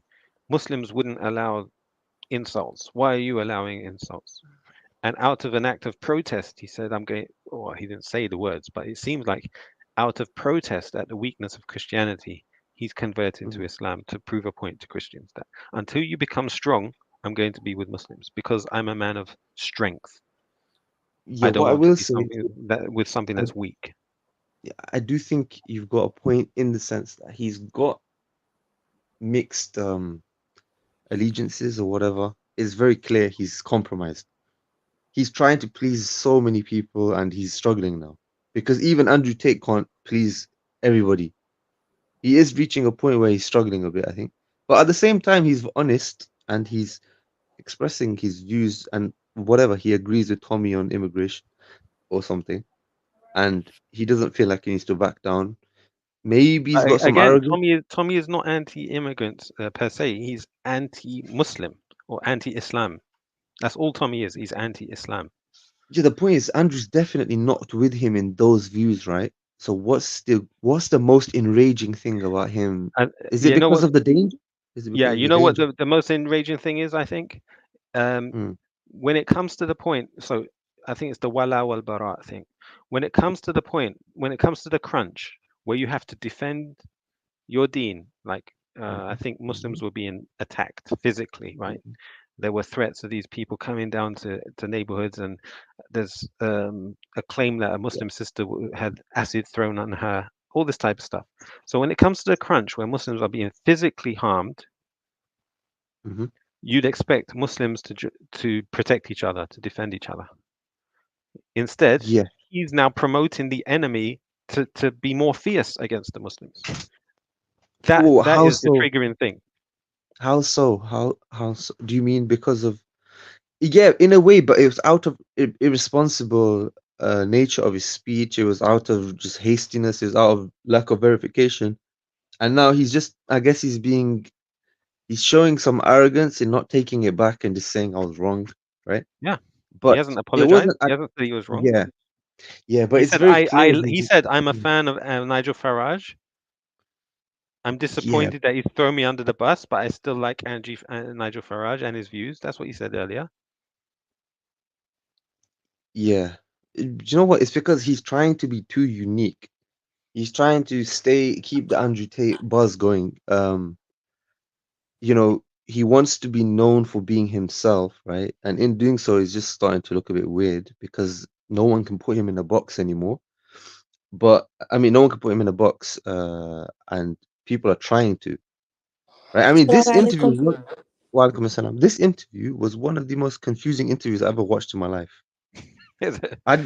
Wallah, I did not know what side was what. Like, Piers was trying to convince Andrew about how he's against how he's harmed Muslims, and I don't know what I was watching, to be honest. But anyway, Tawfiq, I have a question. Are you Pakistani by any chance? Are you from why? Pakistani background? I just have a question because you seem to be Mhm. defending Andrew Tate a lot. Do you like condone him using the What? P word to describe Pakistanis and I don't think Bangladeshis? I don't think that's that much of a big deal given the context of like how things are nowadays. I think that's not the Oh, so you biggest don't issue. care if he uses the P word, something I that's think you racially you shouldn't be derogatory? so you shouldn't enter into a discussion and be provocative. That's what I think. Oh, okay, so you don't mind that he uses that, he No, gets that I just pass. think that you need to like not speak like this. That's what I think. Okay. Anyway, look, He's Isa, making the give me point a that moment. look, he do No, you it's too interrogative, it's too provocative. It's not how you have a conversation. But let me finish my point and then I'll come back to you, Umezia. My only point is that I think people are struggling to put Andrew in a box now. And he doesn't want to be in a box for whatever reasons, agendas he has, yeah. And he's a confusing character, but he's not ill intent. He doesn't have the intention to destroy Islam from within and all this. Like people, the way they jump to so you missed a bit earlier where he says, "Let's go to church and worship Jesus." where did he say that? Played a clip earlier of him. He went with his Yeah. brother. They said, "We're going to take our supercars to drive to church and worship Jesus." How about Yeah, when it's he doesn't believe that Islam is the only religion? That's another thing too. He doesn't believe it's the true religion. yeah, he's on a very, very dangerous road at the very least. I agree. He's in a I very can't dangerous. believe you. I don't recognize you, bro. You are not the What do same you, person I used to speak to. no. Like You I are. don't know. I don't know what's happened to you, man. I I don't think know, it's bro. I don't marriage. Marriage has calmed you down too much. know. I I feel just like think Andrew Tate is really the Dajjal because why does he have like this hypnosis thing on all these brothers where they're making a million Mhm. excuses? You're Okay. meant to make so many excuses. Regarding Andrew Tate being the Dajjal, one of my closest friends. he went through a phase where he actually believed Andrew Tate was the Dajjal. Yeah, I'm going through that phase right now. I Yeah, believe this wallah, guy is a mini exactly. Dajjal. And then he Yeah. became Muslim. And then it was like, okay. Anyway, no, he's not. Yeah, he was never He's, Muslim to me. okay. Izza, where have you learnt? Have you like studied Islam before? Yeah, of course. Have Are you you seen Arab? him take Shahada? No. What Are is you the most Indian? Islamic thing? Huh? Are you Indian? Are you Somali? No, I'm not Indian. Okay. Anyway, like, where have you like? How long have you been Muslim or studied Islam, etc.? Like this type of Alhamdulillah, I stuff. was born a Muslim. Anyways, that's irrelevant. I'm Okay. telling you about Andrew Tate, and you're talking about my background. Well, What you came in about him asking me makes him straight a away Muslim? about me. Do you know that? You literally came in No, asking me because you're questions about defending Andrew Tate, and I'm really shocked. Like, if Andrew no, Tate I was to don't. I'm say a not defending racially Andrew Tate. derogatory term about I'm really not. Look, look, my ethnicity, I wouldn't be look, defending him. look. I don't know Andrew Tate. I don't have any reason or any benefit or harm in picking his side or taking Then why are his. you hiding his kufr then? If you don't know Which him, kufr? I literally the first thing I asked is what is the most kufr thing he said. yeah, then they told you him saying, "I'm gonna praise the Lord Jesus Christ on Easter." Yeah, yeah, that's kufr akbar. But the thing is, what he does is he ends up coming out and making an excuse for it every time. Do you get it? And making a retraction or some type of it's a mistake or deletes it or Yeah, I every don't know. single time he tells people to bow down and worship him. It's been a year now. Like, there's No, no more that's excuses. yeah. He's on the cusp at the end of the day. And if Muslims differ on whether he's close to kufr or whether he's actually apostated because of clear kufr that they've seen from him, I don't think that's much of a discussion to have. Like Did he even because become Muslim in the first place? yeah, see this part is why I don't get why you would doubt that part. Like what's the Because he had an interview with these guys called the Nelk boys, and he said, "When I'm in Dubai, I'm Muslim, and when I'm in Romania, I'm Christian." yeah, he's obviously How is that not like kufr? no, but was he What is even more Muslim? kufr than that, bro? Had he accepted Islam at that point though? Yes, yes, supposedly, yeah. No, I He was think at that certified point, by Muhammad Hijab. subhanAllah. Anyway, whatever. He's not a criteria. I don't think he poses much of a threat to Muslims right now. But it could get But more, and wasn't if he it does, responsible for these riots, though? What do you mean he doesn't pose a threat? no. But that's the narrative. But how can you? He posted something which was a mistake, which is wrong, which is it's just incorrect information, and now he's not willing to take it back, which is well, I think he did, but in a very weird way. And other than that, I think it's very far fetched to say he's the one who inflamed all of this stuff. Man, these guys like far right guys. It's like a festival for them. If they I find I I I think he is guilty of what's the word? Fanning the flames and encouraging people to do what the sister claimed. However, uh, I don't think that the people who rioted and stuff even follow Andrew Tate or listen to anything he says. They responded to Tommy, not to him. He just happened to be promoting the same thing that Tommy is saying. He amplified the same message as Tommy, but the people who followed Tommy, not Andrew Tate. So if people followed Andrew Tate and then went out on the street, then yes, but that's not what happened. They just followed Tommy. Nobody looks at Andrew Tate as an Englishman. He might be mixed race, but he's not white. He's not English. He's nobody cares about him. His influence, if anything, is only online. yeah, That's my thoughts. yeah. I don't think. And- I think yeah, internet always makes things look bigger than they are. yeah, You know, true. it's kufr and okay. Yeah. So the issue that Muslims have with him is his kufr and his allying with the enemies of Islam. Right? His allying with Nigel Farage and Tommy Robinson. Has he allied with them?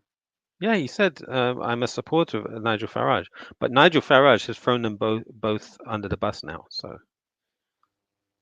Yeah, but when it says allying, does that mean Don't in forget, war. allies as in he promotes the same message that they promote. Same thing with Elon Musk. Yeah, and don't forget, what's Tommy's message? It's the IDF approved message. Tommy is a Likud asset. Yeah, Elon is also a Likud asset, and this guy here is also a Likud asset. They're all the same. yeah, Their definitely don't da'wah is the trust same. him. It's the same message, bro. Yeah, definitely don't trust the guy. Yeah, but I just think there's no need to overanalyze him. I think it's not that complicated. He's just famous, rich guy who became Muslim. He's got lots of Christian connections. Do we no? It's important from the perspective of, do you give him the rights of a Muslim brother? Maybe ask a scholar. Maybe his situation should be Yeah, given go and to. ask a scholar. Say, yeah, tell me about Andrew Tate. Yeah. You think they know who even know who he is? Of course, with every fatwa, what do you have to do? Only Reaction. Faris knows who he is, bro. Reaction with every fatwa, what do you have to do? Bro, I once asked a sheikh about McDonald's. Like, he said, "What's McDonald's?" He said, "What's McDonald's?" He didn't know what McDonald's was. Okay, They don't. They, exactly. With they every don't know who Andrew fatwa, Tate is. Well, the type of scholars I would go to, they wouldn't know who Andrew Tate is. no, but with every fatwa, all you have to do is just describe the hal, and Yeah, I think it's a lot more nuanced. This is not something you can explain very easily. But based on the knowledge that you have from studying Islam, like as the brother Al-Bahith who was here earlier, do you remember JK? yeah, was he Pashtun? That was JK that was on here that you were talking. Oh, the little Pathan kid. Whatever he is, that was JK. Yeah. Yeah, I remember him. Why didn't he say it was him? I I would have couldn't said. remember I couldn't remember his username. I just remembered JK. Yeah. So. Oh, okay. Yeah, I But remember I him. did remember he used to go lives chat, and he had the Joe Pesci avatar, Oh, from okay. Home Alone. Yeah. Okay. So Yep. that's why I was trying to see if you remembered each other. He remembered you, but you didn't remember him. I do remember him now that you've said his name, but I couldn't remember just his voice though. So yeah, the Andrew Tate's dawah is no different to Bob the Builder. What is Bob the Builder's dawah? It's Christianity needs to be strong. Yeah, we need to treat people the way Muslims wouldn't tolerate certain things. Christianity shouldn't tolerate certain things. They want to establish the jizya. We should establish the jizya. This is basically Andrew Tate's dawah. Is all it's ever been is Christianity is weak. Yeah. Yeah. And it's like his protest against weak Christianity is becoming Muslim is to prove a point to Christians that until you become strong, I'm going to be with Muslims. Yeah. As for I think Tawheed, Shirk, Kufr, when has he made takfir of Taghut or of Christians? true. No, I know what you mean. But he's just around crazy people, bro. Like this one thing, his Islam. He's around himself. He's on house arrest for much of the time, bro. Like, plenty of time to contemplate. Right, but his Hamid brother, Hijab right? flew out to meet the guy. Like, he's got a friend called, what's his name, Tam Khan, that you mentioned earlier. What excuse is there? Mm-hmm. You got people like Jordan M. You can jump on his channel and learn something from him, right? or Hamza's Den. Yeah. So I think it's reached a point where you can fool the people up to a point, and it's come to that point now. All the benefit of the doubt people have given him is being No, but exposed what? now. It's coming out. He's not Okay, do you standing up believe? for Islam. What's your personal view on him then? Do you believe he's not a Muslim, or do you believe you don't know, or like? Okay, so I remember reading a book about one of the early British converts to Islam. He went to Mecca. Actually, it might have been Leopold Weiss who became Muhammad Asad.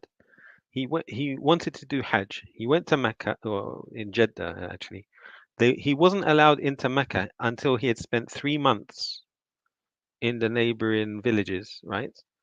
Because that would give them a chance to prove he was not an infiltrator and he was actually a Muslim. So when people take the Shahada and become Muslim, it's not just a case, oh, I'm a Muslim. Now, you also follow it up with some observation. Since his Shahada, has he even been to the masjid? He's been to church. We know that. But has he even been to the masjid?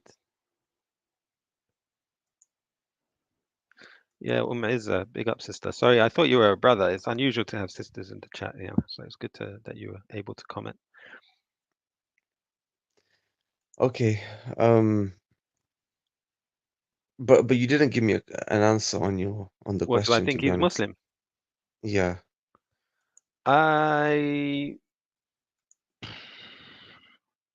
Exactly. I Do you don't know think if so. you have that No, I if don't you have think he that is. you I don't can't think he is. declare it. Obviously, I can't do takfir of him without speaking to him. There's, the mawani' we'd have to go through. He claims to be But then Muslim. If you're in a battle and someone takes the what's the Shahada, point? you cannot kill them Sure. in the battle. Sure. So from that Okay. perspective, but what I would do after that is I would observe the person, after the battle and see, are they really Muslim or did they just fake it? Until now, the observation shows that he was faking it. Although he's kept his beard, whatever that you call that on his face, he's kept it. So it's hard to just do takfir, but his Right. positions have been very anti-Islamic. How can you side with Tommy and Nigel Farage in the battle against ideologies, or the battle of ideologies? They're enemies of Islam, and he's siding with them. That's awful. I And think it's we as all though he agree was encouraging and supporting Muslims to get lynched in the UK. Yeah. I mean, Yeah, I the think we lynching all of agree Muslims. That's what he that was promoting, bro. wait, he was promoting the lynching of Muslims, Andrew Yes. Tate. Yeah. I don't know about that. Okay. So He he's was on the he was cusp. promoting the lynching of Muslims. We listened to it earlier. He said, "Why you need to do? You're just sitting down, letting these people come and murder your daughters, and you're doing nothing." That's what he said. Mm-hmm. Even No, he Shamsi didn't. almost made takfir of him. That's a good point that she said. Is that even Shamsi almost made takfir of the guy? I don't know why he didn't make takfir of him, but let's see. Shamsi. Well, we'll wait and see, right? How We'll long are see you the gonna wait? rush.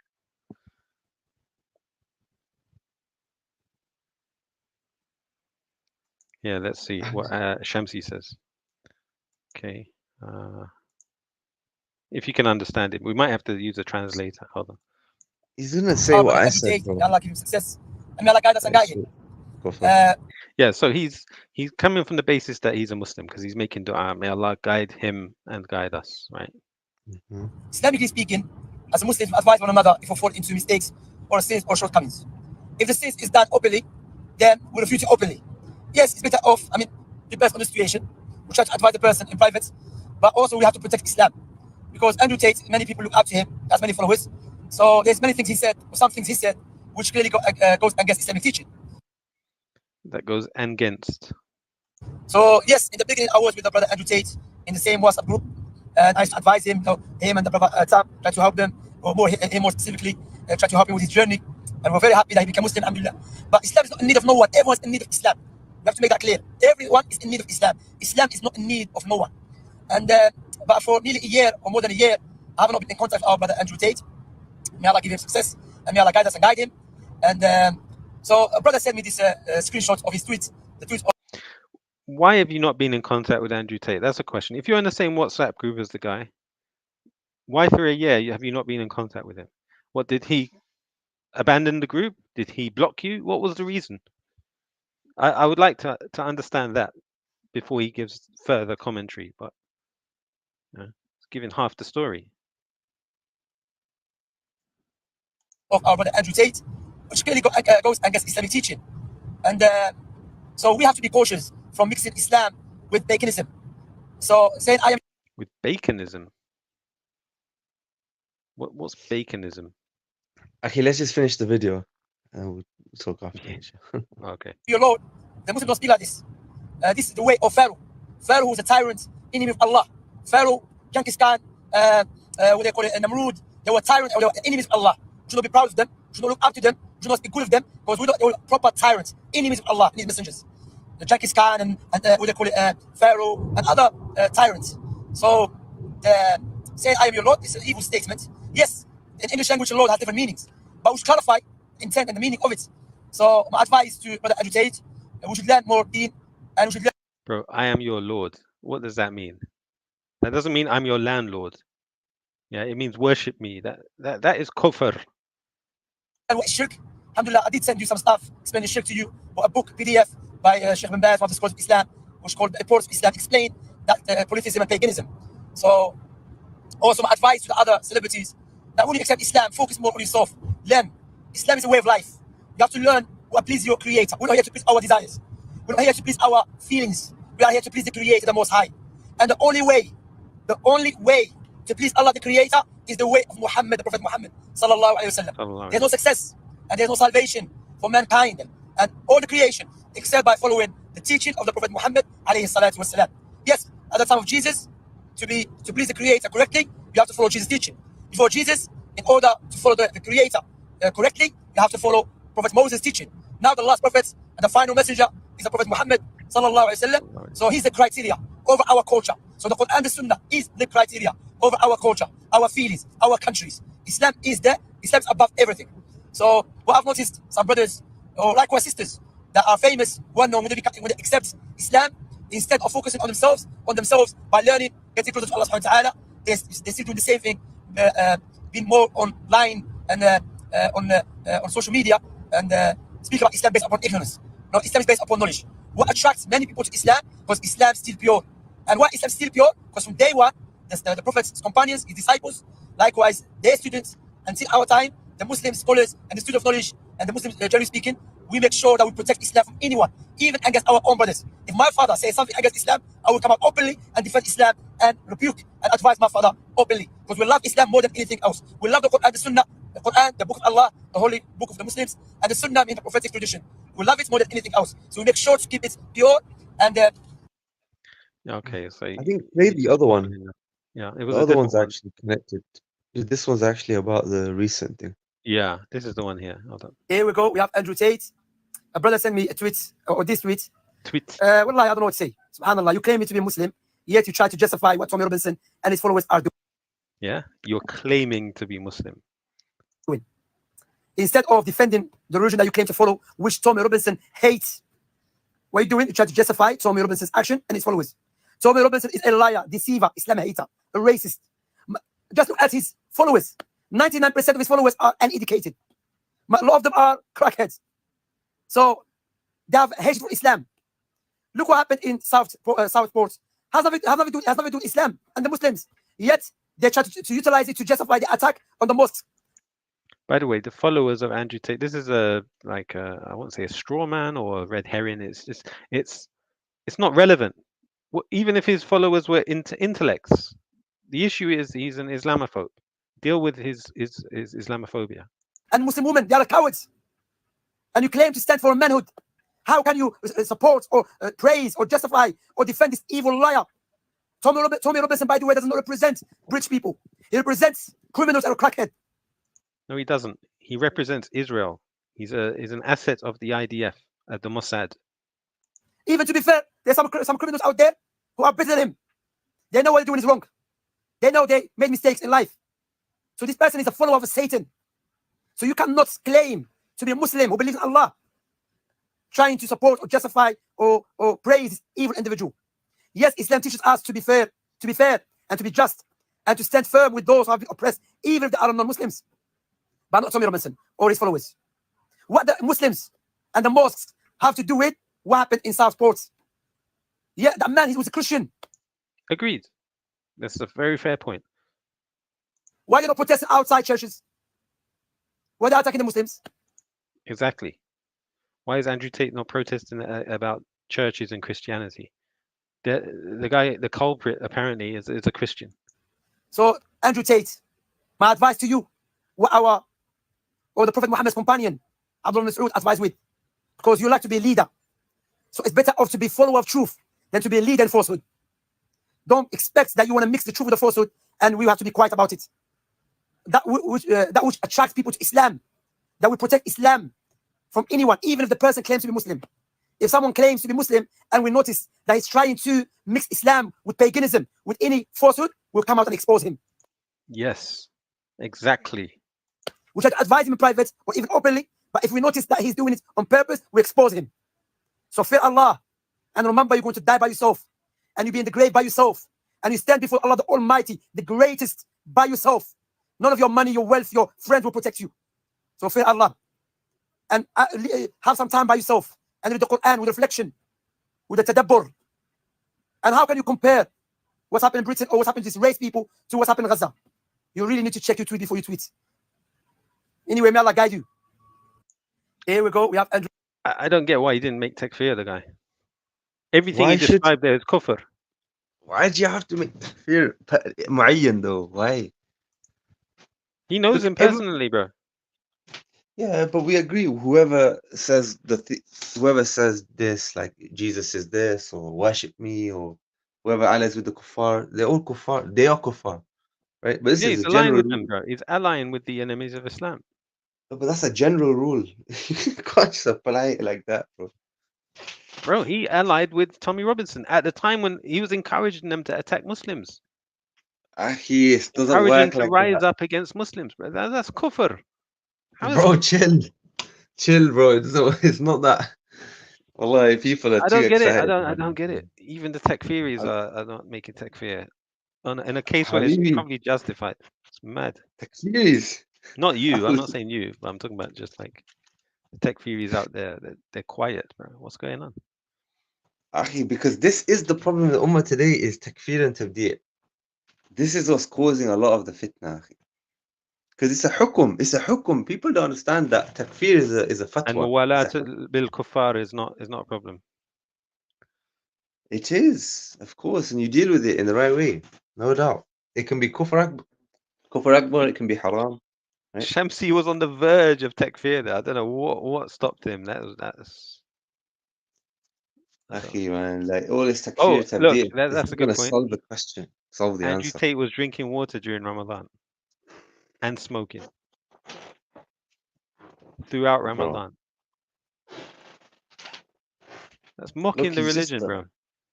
Yeah, may Allah, Allah understand. May Allah protect the Muslims from his evil. The only thing 100%. that makes him Muslim is him saying he's Muslim. That's it.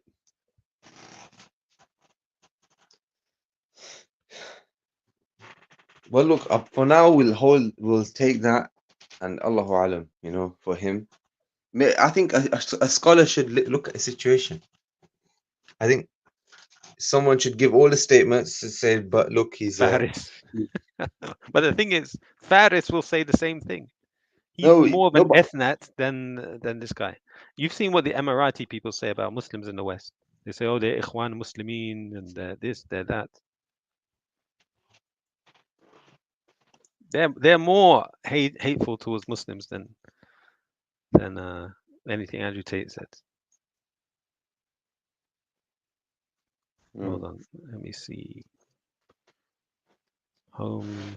If someone wants to make takfir on him, all they need to do is take all of his statements to a scholar and say, can we make takfir mu'ayyan on this person? And give all the context. If he said yeah, then khalas. Okay, would Bro, you do that for us, bro?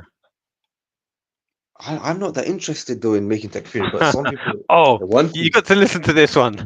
Okay, check this out. Where you know who he is, right? This guy. Yeah, of course. Now, my view of him is similar to that of Andrew Tate. Like, not to the extent of kufr, but he is a hustler, and he knows how to recognize a hustler. Hustlers can recognize each other. So listen to his view on Andrew Tate. Assalamu alaikum wa rahmatullahi wa barakatuh. You know that scene in action movies where someone is handcuffed to a pipe or something, or their clothes are improbably caught on a hook while the room or the car that they're in is filling up with water? That scene is in so many movies. Well, that's the predicament that Andrew Tate's fans are in right now with every successive leak of evidence from the Romanian prosecutor's office. They have attached themselves to this guy, and it's going to be hard to pry themselves loose to avoid drowning in the reality that they've been had.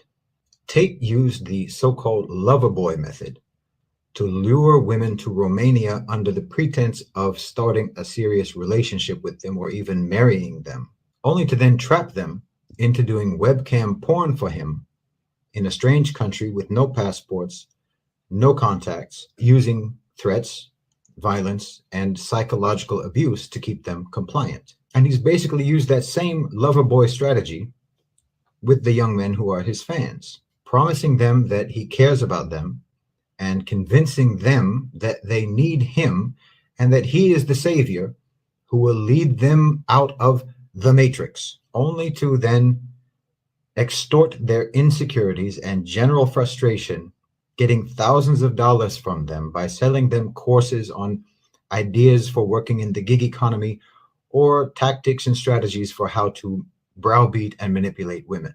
Andrew Tate is a vile and violent con man who preyed on the weakness and gullibility of women, of men, and yes, of Muslims.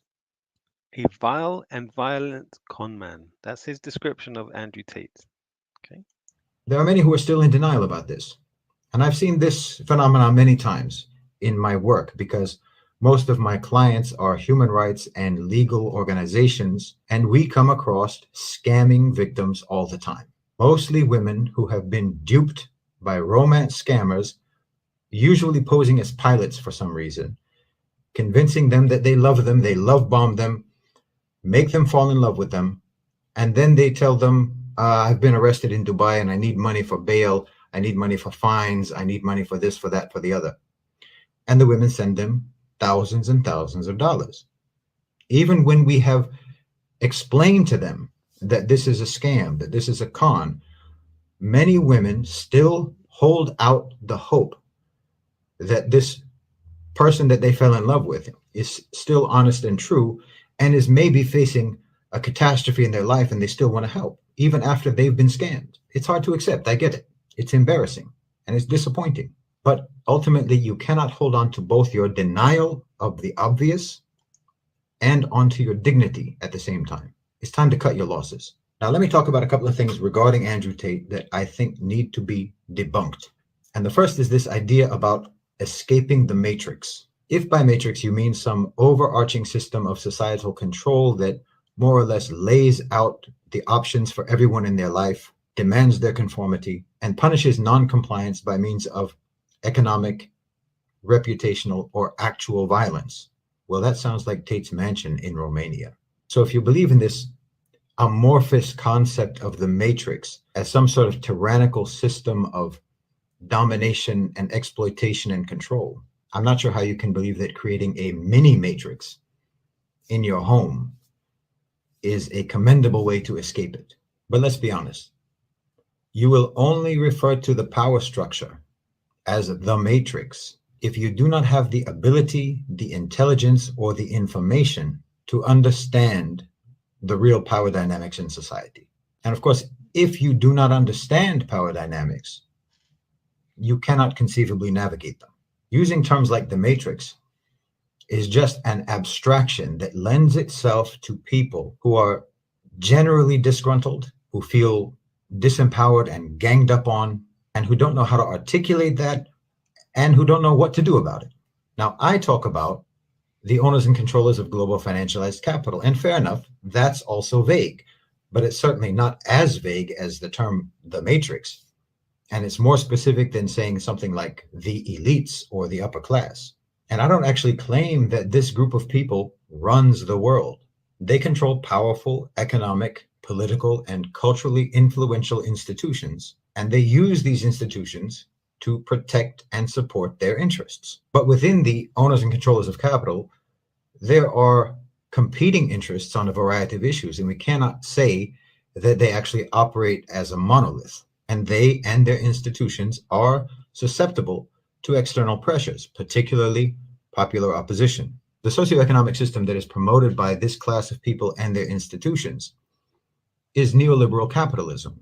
It's materialism, it's consumerism, it's selfishness and greed, because that is the sort of system in which they have the most advantages. And it is the sort of system through which they can consolidate those advantages. They're simply the biggest players in that game, so that's the game that they want everyone to play. Now, Andrew Tate is a psychopathic capitalist. He's a hyper-materialist, an absolute believer, zealot even, in the accumulation of extravagant wealth, the consumption of luxury, radical selfishness, and an absolute believer in the infallible logic of sociopathic exploitation, manipulation, and self-promotion. He is in every way the spawn of amoral neoliberal extremism. If you asked an AI program to create a cartoon to represent delusional, predatory narcissism, it would create Andrew Tate. There is nothing whatsoever about Andrew Tate that challenges or even diverges from the ideology of the power structure.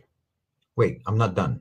Tate's online courses in his Hustlers University offers advice on how to earn an income outside of the traditional workforce, i.e., how to make money freelancing and doing side hustles. Now, obviously, this is nothing unique. The internet is full of these kinds of courses. But let's talk about what this really means in terms of the matrix. When you encourage workers to leave the labor force and to try to get by through the gig economy, you are promoting the depletion of workers from small and medium-sized businesses, which will likely cause them to fail, thus leaving only the largest corporations to further dominate the economy. And most of your side hustle ideas and most of your gig work will be for the benefit precisely of these corporations, except that you will be working for them for pennies, without benefits, without insurance, without health care, with no pension, and without the collective bargaining power of employees, such as through things like affiliate marketing for Amazon. This strategy does nothing but serve the interests of the largest corporate players. Affiliate marketing on Amazon, bro. You recognize that? Players in neoliberal capitalism. Other than this, Tate has offered, I think that he's deleted these courses now for probably legal reasons. He offered advice on how to manipulate women and how to be a pimp. Again, this is not a revolution against the system. This is completely in line with the ideology of the elite class. The trendiness, by the way, of disdain for labor is incredibly self-defeating. I mean, contempt for people who work 9-to-5 jobs. This is so popular online to talk about. Contempt for people who work 9-to-5 jobs mirrors the attitude of the corporate class, and it is profoundly contrary to Islamic values. In Islam, good, hard, honest work is praised and honorable. It's also counterproductive if you're talking about trying to break away from or break down the matrix, whatever that word means to you. It's completely counterproductive because historically, upholding the unparalleled value of workers and the working class has historically been the only approach that has led to society-wide improvements for everybody. You should regard every worker as vital and precious to the functioning of society, and you should be demanding that they be valued financially and in terms of social respect. Now, finally, and this is the key that will help you release yourself from the handcuffs before the water rises above your head, i.e. the realization that Andrew Tate is a criminal. And that is this: Andrew Tate is not influential. I think the young generation has lost track of what this word actually means. Googling someone does not make them influential. Watching someone's content does not make them influential. Someone who is influential means someone who causes you to believe and behave differently in the real world. Someone who is influential causes people to emulate them. They are a role model in terms of how you actually behave and conduct yourself in the real world. No one who watches Andrew Tate is actually trying to speak and act like. What do you say, bro? I was just saying, I think that's a good point. People don't pay attention to real world effects, and Yeah. they pay too much attention to views and like comments and stuff. And I think this addresses what Piers Morgan's interview with him, because Piers Morgan is blaming him for the events. No, it's Tommy who's to blame, and Nigel Farage, but it just so happens that Andrew Tate was parroting the same thing. Yeah, Tommy is what you call influential. Tommy is an influential person. That is influence. Agreed. Yeah. Him. No one is trying to behave like him. No one is trying to do what he did unless they're mentally ill. Imitating Andrew Tate in real life would be the fastest imaginable way to alienate everyone you know. The fastest imaginable way to disgust every woman that you meet. And the fastest imaginable way to get punched in the face. No one is actually doing that. Andrew Tate is an algorithmically invented celebrity. Sure, undoubtedly. There are people who are followers of Andrew Tate who are imitating him in their online content, in their posts, in their comments, and so on. Online, but not in the real world, because that would be social suicide. Andrew Tate is a parade float, not a role model. So please stop talking about Andrew Tate being the most influential man in the world. It's not true. The most influential man in the world today, tomorrow, and for the last 1,400 years is Muhammad al-Rasulullah sallallahu alayhi wasallam. Nearly 2 billion people on this planet emulate him, imitate him as best they can. We follow him, we learn from him how to behave, how to be a man, how to be a husband, how to be a father, how to be a leader, how to do business, how to do and be everything that a person could ever do or be. We imitate Rasulullah sallallahu alaihi wasallam down to the movement of a finger. There is no other, no better, and no more influential person in this world, nor in the history of this world, from the moment that the wahi came until the end of time. Now, I know that some of the die-hard Muslim fans of Andrew Tate will protest and say that the sins and the crimes that he committed before announcing his conversion to Islam should not be factored in to our judgment about the man. This is simply wrong. Andrew Tate may someday become a good man. He may someday become a sincere and righteous Muslim. And if and when that day comes, ahlan wa sahlan. But that's not who he is now. And that's not who or what he has ever been. The crimes that he committed and that he flaunted and the legitimate grievances of others against him are not nullified by the announcement of his conversion. When Qais ibn Asim confessed to Rasulullah sallallahu alaihi wasallam that he murdered his daughters in Jahiliyyah, the Prophet sallallahu alaihi wasallam didn't tell him, "Oh, don't worry about that. You converted. That's all in the past. It's all forgiven." No. He warned him that you have troubled days ahead of you. And he told him that you have to emancipate the same number of slaves as the number of daughters that you killed, hoping maybe that will atone for what you did. His conversion to Islam did not nullify the culpability that he had for the crimes and the wrongs that he did prior to Islam, because they involved other people's rights. And the same stands for Andrew Tate. I pray that Andrew Tate will become a good and righteous Muslim. And I pray that his victims will embrace Islam as well. And I hope that he, and I hope that they, and I hope... Does Shahid agree that he killed somebody? Or does he agree to that point? Like, or is that known? I mean, did he admit doing it? Yeah, did he admit? I don't know. I've never heard him mention it. But I don't follow him very much, so I don't know. Okay. That all of the Muslims who are applauding Andrew Tate today, I hope that all of them will return to the correct recognition that Muhammad Rasulullah sallallahu alaihi wasallam is the most influential and the only worthwhile influencer.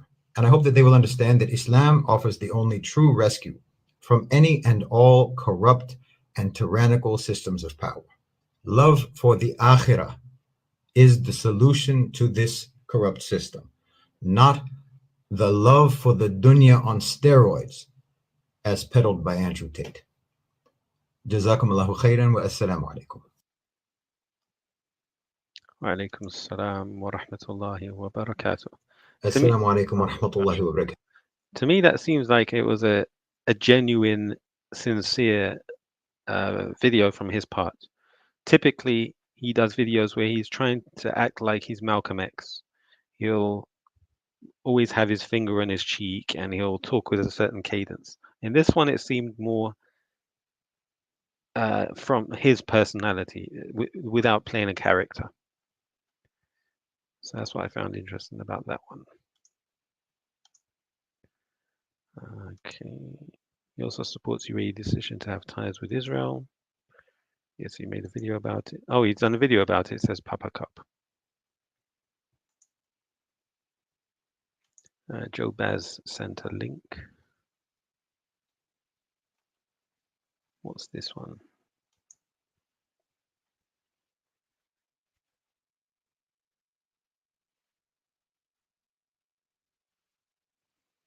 Oh, Saeed. Hold on. Well, so someone shared a video for me from Saeed, but let's see. Oh, by the way, did you see Dilly Hussein? Hold on. Where is the video? Oh, I didn't share it. But anyway, Dilly Hussein done a video of him and he in his local neighborhood of Bedfordshire, and he went outside the Sikh Gurdwara and says, "Look, our Sikh brothers are out here. Big up our Sikh brothers." What are you talking about, our Sikh brothers? How are Sikhs our brothers? No, they're not. Yeah, of course. Where is Dilly Hussein? See if I can find that.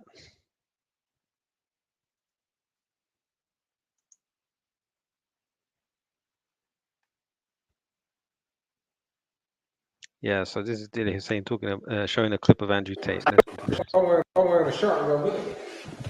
So we are going to church. Well, I'm going. So it's midnight and we're going to worship Jesus. Yeah. It's not like the whole community. The whole community. Everyone in this country will go. So we're a bunch of guys getting in their supercars on a mission to go and praise Jesus.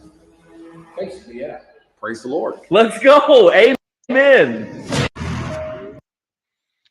There you go, bro. Like, it's crazy. Oh yeah, here's Dilly Hussein with his that's brothers. That is That's Clifford, is it? Yeah. No doubt, no doubt. Immigration in. Now, if they had any 5 IQ between them, they'd have realized that was just a money exchange center, not actually anything to do with asylum seekers or immigration. So obviously we were one of dozens of cities and towns where the far right were expected to come today around about 8 o'clock. So as you can see, this is a half-hearted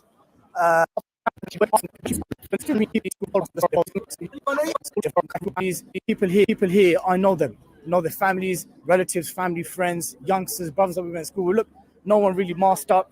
We actually told brothers not to come masked up. And then you've got the Sikh Gurdwara, they're one of the largest in Europe. And there's a Sikh community have come out as well. There's a long reach tradition. All these brothers you see, know all of them. Young and old. As you can see, there's no masks here. Like the Sikh Gurdwara, like why mention the Sikh Gurdwara? Anyhow, let's continue. We specifically told the youngsters not to wear masks. These are youngsters, mixed community. Huh? What do you say? Yeah, yeah. Okay, listen, let me pass it. We'll come back to you, lot. We'll come back to you, lot. Fuck idiot. Okay. Fuck idiot, innit? And then you got the Sikh community there. You got some Sikh brothers there. This one. He's really into Sikhs, bro. Like, just become a Sikh if you. Let's hear. The oldest Sikh temples. The largest Sikh temples. No. You got Sikh brothers here. That have come. Our Sikh brothers, yeah. We've got our Sikh brothers here, he said. They come here. So community relations good around here? Yeah, very good. No tensions? Yeah, the Sikh community and the Muslim community have got a very long, deep relationship. Given that one of the largest Gurdwara is the largest Gurdwara is in the most populated Muslim area in Bedford, and we look after it as if it's our own.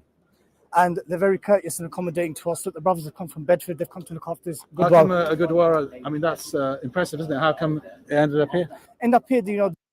Impressive. There's land that was for sale, and the community got together and they purchased it.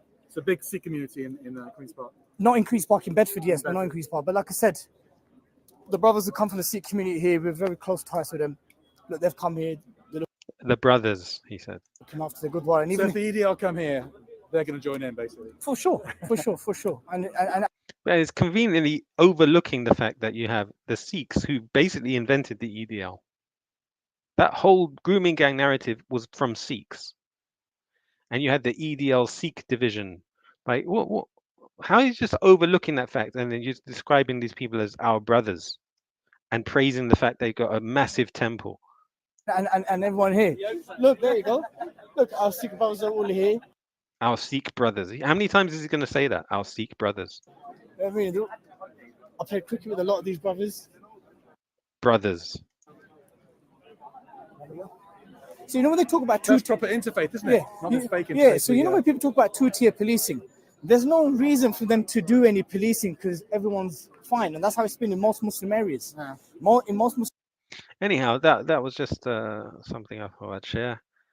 He's like, you can understand perhaps Punjabis talking about Sikhs as brothers because they share an ethnicity of being Punjabis, but he's Bangladeshi.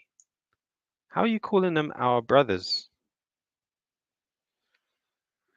Yeah, but yeah, that will bring me back to the original thing over here. This sister, she does like vlogs about doing a hijra to Malaysia. Let's see what she's saying. All right, guys, let me explain what's happening. You guys are fighting over the immigrants, okay? Now, remember this. The immigrants have been allowed through the door and they've been housed in hotels. And if you were listening a little while ago, there was a woman that did a video where she was offered a fat chunk of money to put these immigrants in her house, her property. Then a delivery came, a container, and she dared to open that container and saw that that container had guns in it. And the question was, back then, I thought, are these people supporting the British Army? Are they going to be working with them? No, I think this, and this could get taken down. They allowed people to come into this country. There are well above capacity for this country to handle the amount of people. We all know that because we're feeling it, right? Something like I think she means beyond capacity, like 68 million when there should be 32. you know, there's way too many people in this country than what we can support.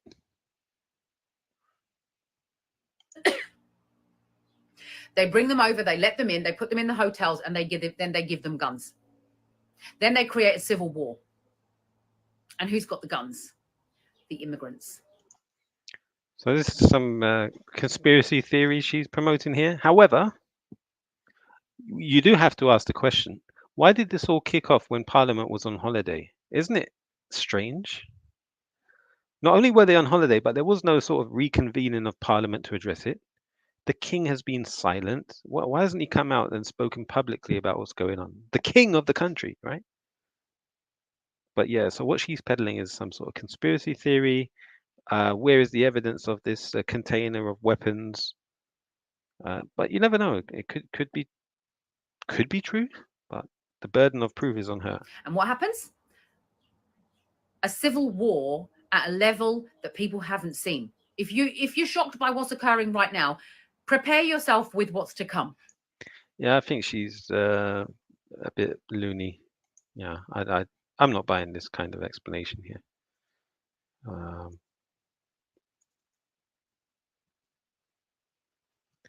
Who else we got? Dili Hussein is an extremist, says Al-Bahith. What do you mean he's an extremist? In what way? Dili exposed Andrew so much ever since he said there's no wrong side in the Israeli and Palestine war. Yeah. Gotta give him some props for that. The kids swearing. Wagwan reactionary. Guess you're nitpicking like usual. She's lost the plot. Yeah, she sounds like she's lost the plot. Check 2C live in a minute. Has anyone been on a train? Most of the country is empty. It's not lack of space.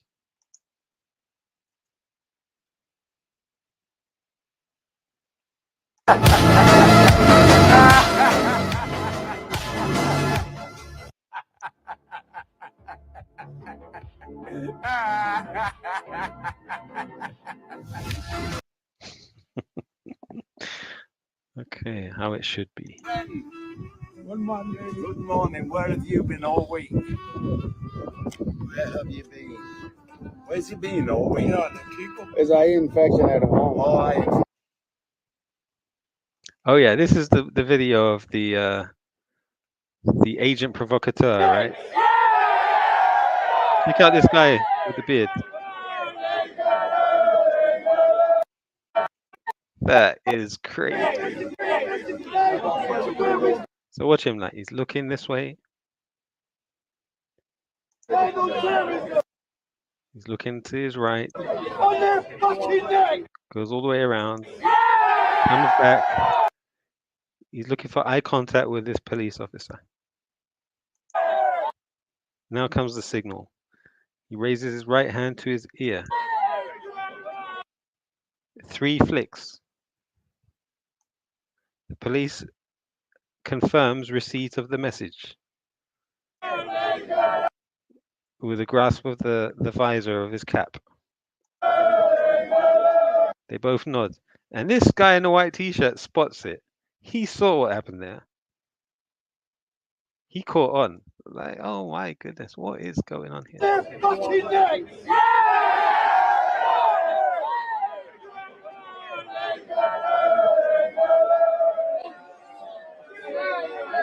Here he is again.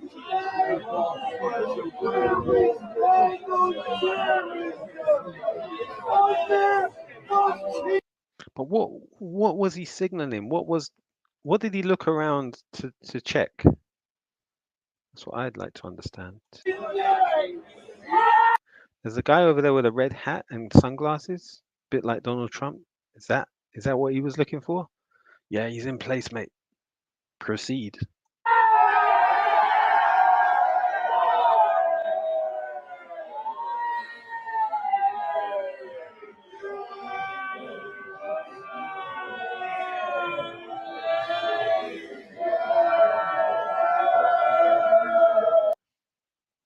I don't know what kind of a signal that is.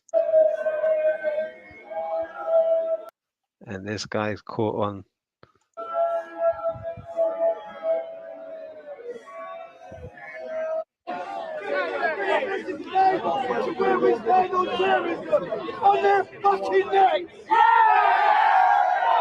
Oh, this dude in the red t-shirt, the black guy, you'll see him at Speaker's Corner quite often interacting with Uncle Omar. He's a proper Tommy Tard.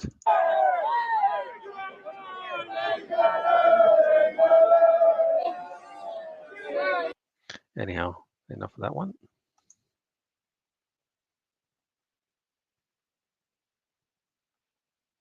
Elon and Netanyahu, look at that. This is a very good point from Daniel Hakikatu. Alex Jones tweeted, England has cancer, okay, when talking about immigrants and talking about Muslims.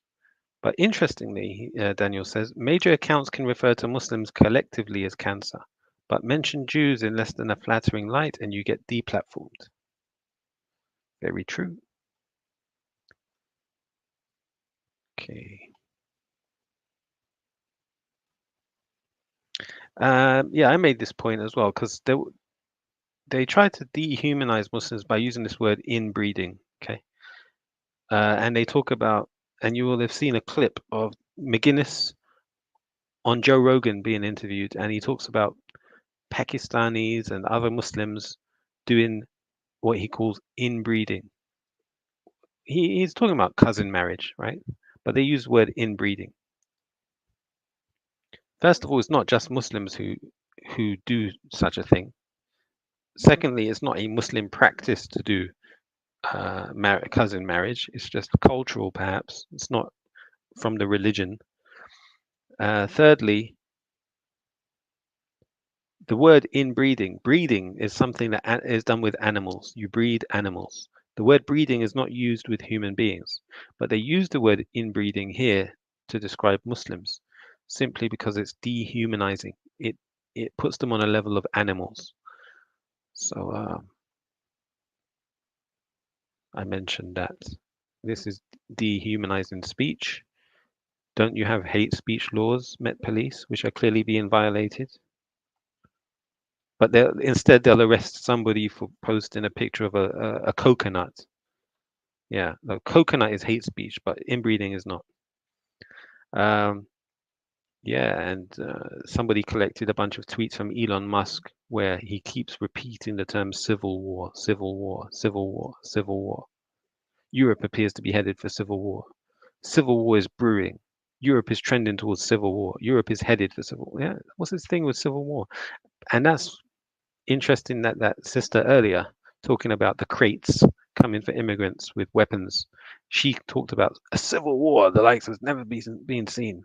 Yeah, they want this breakdown in society. They want some sort of civil war. There's no climate for civil war. What are you talking about?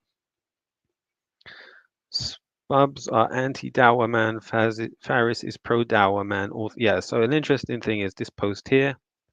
You got this video that was shared. I don't know who this guy is. Zulfikar Memon and the Dawa man connection by Abu Mu'adh Taqweem Aslam. This is some Spubs guy.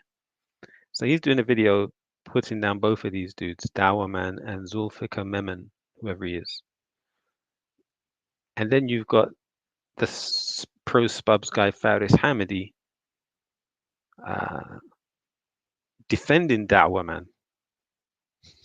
So you got Spubs who hate Dawa man, Faris who loves Spubs, who's a Madkhali, and he hates Dawa man. Sorry, he loves Dawa man. So make your mind up. You know, it's not about the haqq, the truth. It's just personalities. What else we got here?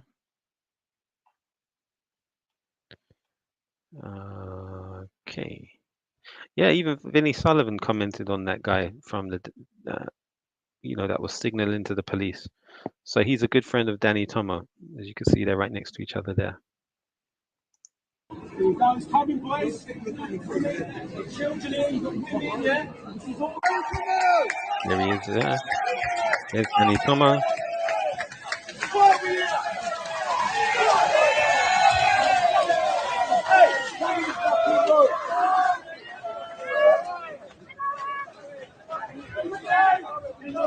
There's that stupid cameraman again.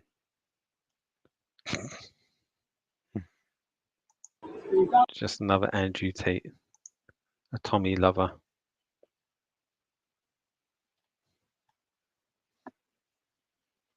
But this is quite interesting. Maybe this is why all of this kicked off.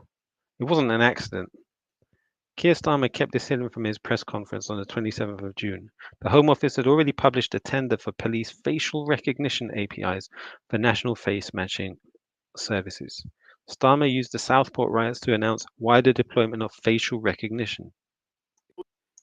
I can announce today that following this meeting, we will establish a national capability across police forces to tackle violent disorder. These thugs are mobile. They move from community to community, and we must have a policing response that can do the same. Shared intelligence, wider deployment of facial recognition technology.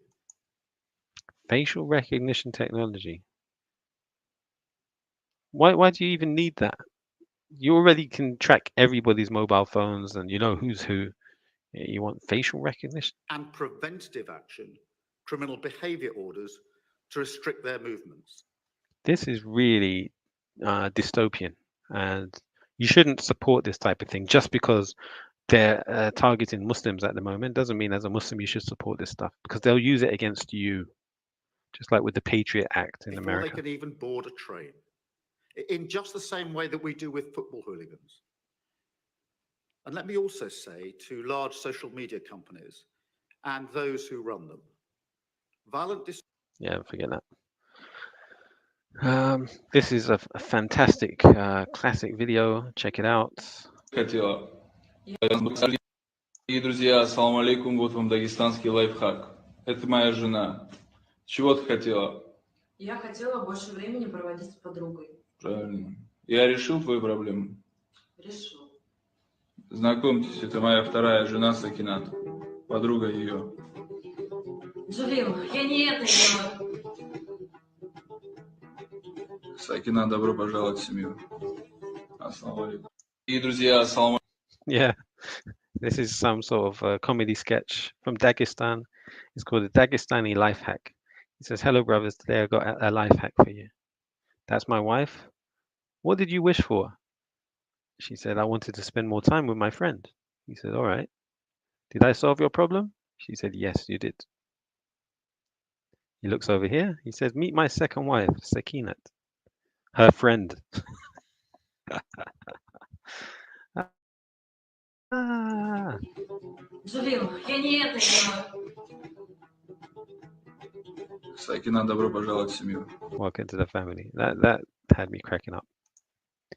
So yeah.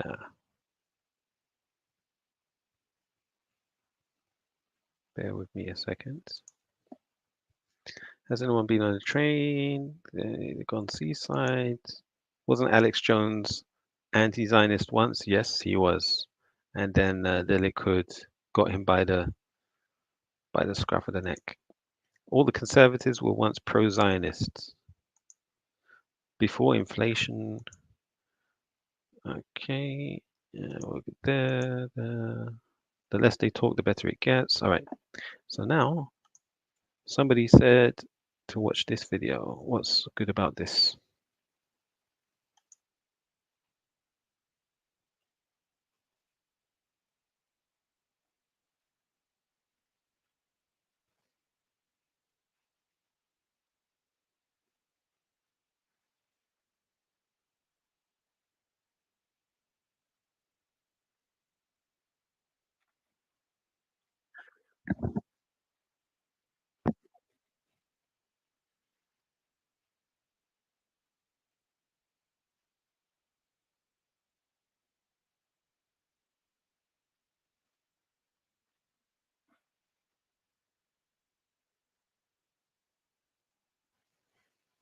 Okay, there was the bit about 2C. What is it? What's happening on 2C TV? The self-hating illegal immigrant. Let's see. London protest. Okay.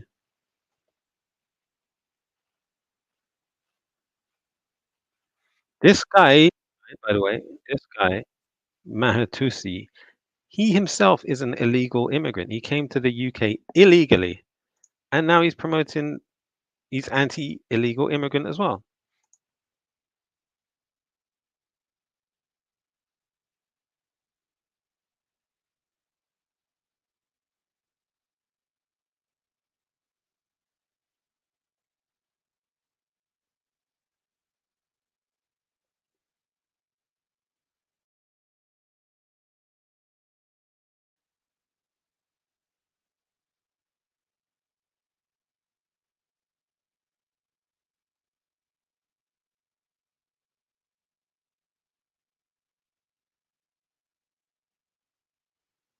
Look how much Indians they got there at this anti-Islam protest.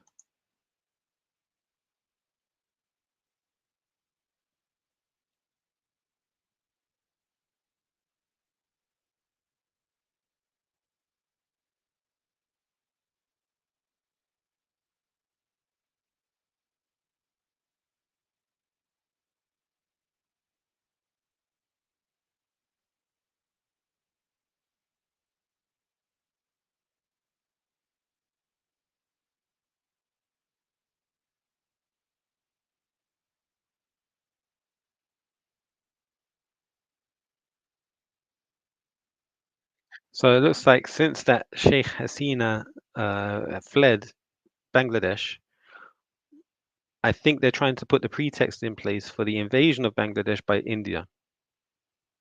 And they're trying to justify this invasion through saying that Hindus are being oppressed in Bangladesh. So don't be surprised if a conflict gets triggered between India and Bangladesh.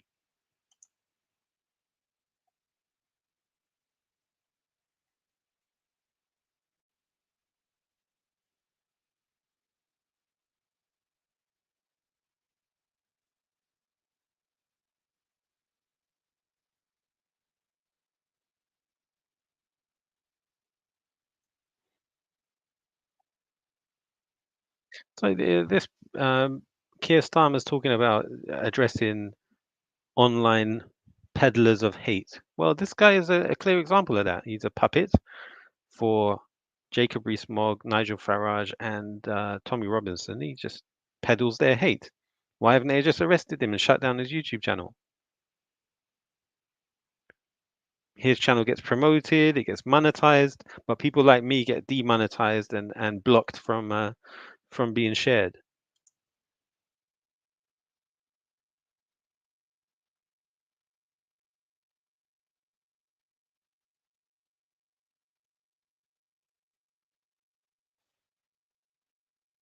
Yeah, more adverts again. So yeah, I won't stay much longer. We'll just go through a bit of this. Is there anything interesting in there, Birdness, that you wanted me to watch it?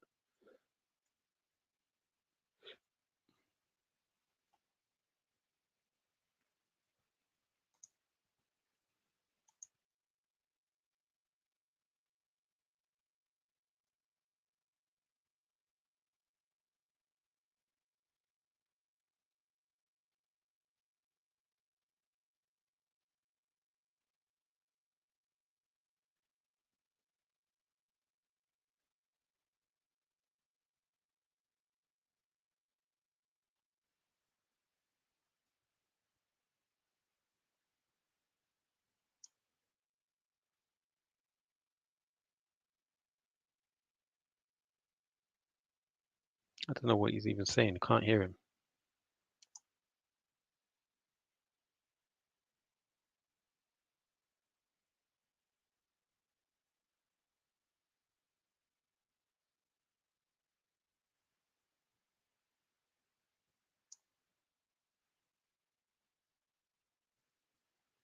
Is that tuna?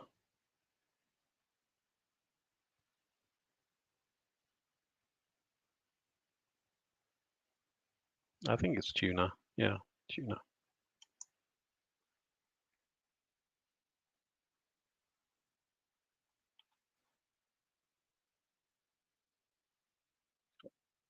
What society? Something Patel. Former chairman of what? Let's see what he's saying.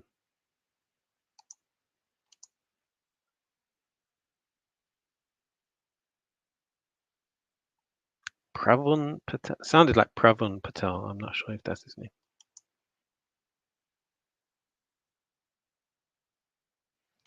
Saldar Patel. Oh, you can't see it, can you? Great, my bad. Yeah. Let's put it on here.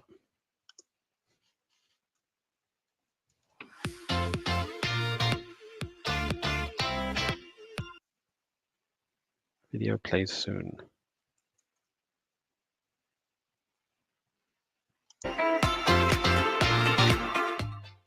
Jetzt bei Dosenbach. Back to school. Alles für deinen Schulanfang. Outdoor-Schuhe schon ab 29,95. Dosenbach. TV, we come to you guys live from Westminster in central London, outside the House of the Parliament, where there's a protest ongoing. Neue AP ProBook 450. Hat ja Milchstandard 810 Zertifizierung. Great question. Why are you here today?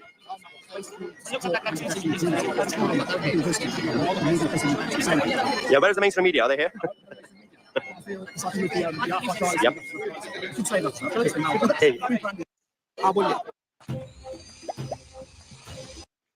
can they have so much ads? My name is Arun Patel. I'm the former chairman of Sardar Patel Memorial Society in the UK. Today, I'm present over here because I'm totally flabbergasted at the genocide that is taking place in Bangladesh. Oh, they're calling it a genocide. Well, is it a plausible genocide? That's the question, right? Is it plausible? Don't just call it a genocide. It should be plausible. This should not happen in present day world. In present day world, no. And how disgusting for the Bangladesh present government who's taking no action whatsoever. And that guy, what's his name? The Nobel Peace Prize winner, what a fake person he is. Yeah. It is impossible to Yeah, I agree with you about that Nobel Prize winner for microfinance. He's a fake as well. Right now, you're being here. The government are calling you far right. Are you a far right thug? For No, being here, we have nothing to do with far right. Yeah. Where is this question of far right? Everyone's far right. We are only telling the truth. Oh yeah, only telling the truth. Where is the far right over here? Do you see any far right people? No. Thank you very No, but we see them in India. Yeah. much. But our Prime Minister and our governments in the West are always very active when it comes to making statements about problems around the world. Our Prime Minister has not said anything about Bangladesh. No, this is the problem with the present Labour government. Our Prime Minister within 2 weeks has changed colors. Has he made a statement on the genocide in Bangladesh? No. Well, at least about the Hindu community here. And the Hindu community in this country. We have been targeted for a number of years, but no such action has been taken by any of the governments. No, absolutely not. Thank you. Thank you very much. As you can see, despite what the establishment says, these guys are not the far right. Look at this. Yeah. Look, India and Israel. Yeah. They anyhow. Yeah. Which one? YouTube. So as you can see, you got the Indian flags, Israeli flags, but somehow the media and the police wanted to think this is some sort of far right rally. It's not, of course. Are you a far right thug as well? Yeah, take. I love how. Wow, he really found his joke funny. He found his own joke hilarious. Yeah, take. Of course. Are you a far right thug as well?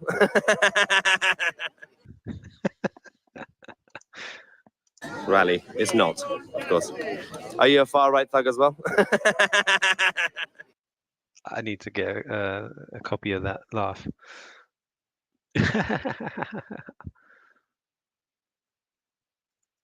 Okay. Yeah, take. I love how her response was. I take it as a compliment. There we go. Union flag is out. There we go. That's what we need. Yeah. Bring back the empire.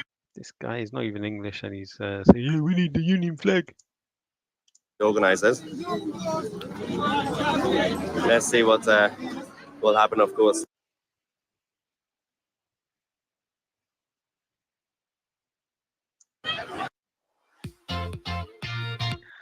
Yeah, too many adverts. Can't watch it. Let's go. I won't stay much longer. Let's see what we got on Twitter. Yeah, check this out. You know, you get this thing of Judeo-Christianity where they try to act like Christianity and Judaism are from the same source. They're brothers. They're united. Listen to this. They have demonized the Jews. This is still present in the mind of many. Throughout history, Christians have not looked at the Jews as God's chosen people. They looked at them as a people that rejected Christ and were therefore rejected by God. For example, the last book written by Martin Luther before he died was called The Jews and Their Lies. And in this book, he gives all kinds of scriptural arguments for why the Jews are not God's chosen people. And he also exposes a lot of the blasphemous teachings of the Talmud. The last book written by Martin Luther is The Jews and Their Lies. The last book written by Martin Luther. Yeah. I live in Gaza City in the north, and this is what my daily life looks like. I wake up in the morning to the unavoidable sound of bombings and take a quick look at this breathtaking view before I head to the roof and start filling water tanks. After that, I check on the solar panels, then try to find a good cellular signal so I can stay up to date with the news and see who else is killed today. Next, I tried breaking some rocks to make room for better ones so I can build a fence around my home. Then we tried to get our stock car out. It was mission impossible. Following that, I went to say hi to my brother, who was murdered at our front door by Israeli forces in March. After that, I climbed my if you blink, you fall stairs to head outside and buy bread. Yes, this is a bakery, not a prison gate. It is time for lunch. I gathered some wood, lit a fire, and started cooking like we live in a forest.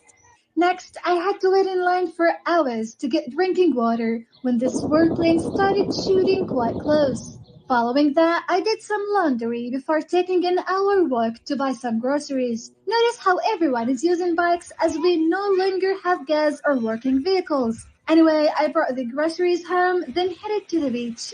People were casually swimming with warships not far away from them. Let me know if your daily routine looks anything like mine.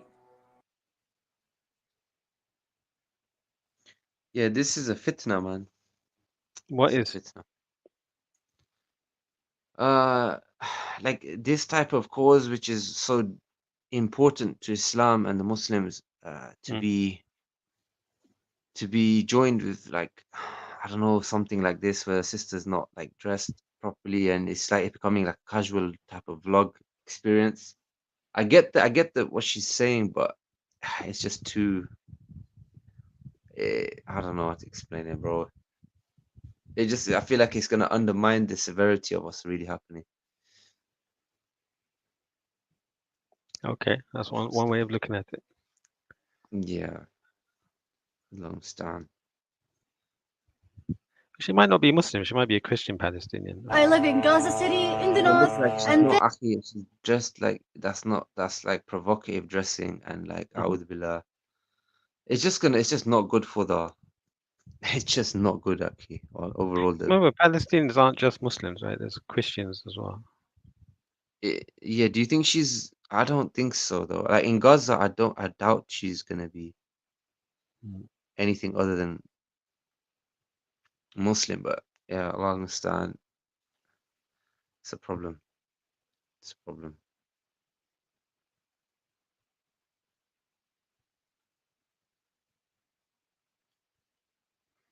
Yeah, bro.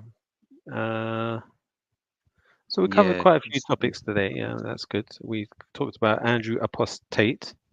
We I don't know if you've seen this clip. Check this out. Would you believe in the democratic vote though? So would people be allowed to vote in women politicians?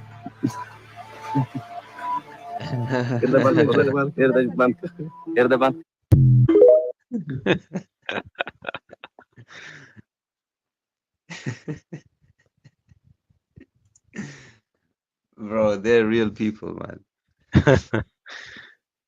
This guy David Miller, bro. He's putting in the work. I tell ya. You know who he is? Nope. David Miller. He's a professor who was fired for being anti-Semitic. So he went to court, and after several years, they ruled that it's from human rights to be able to criticize Israel or Zionism. Yeah. Mm-hmm. So he's just going after the Israelis like big time, especially their influence in the UK.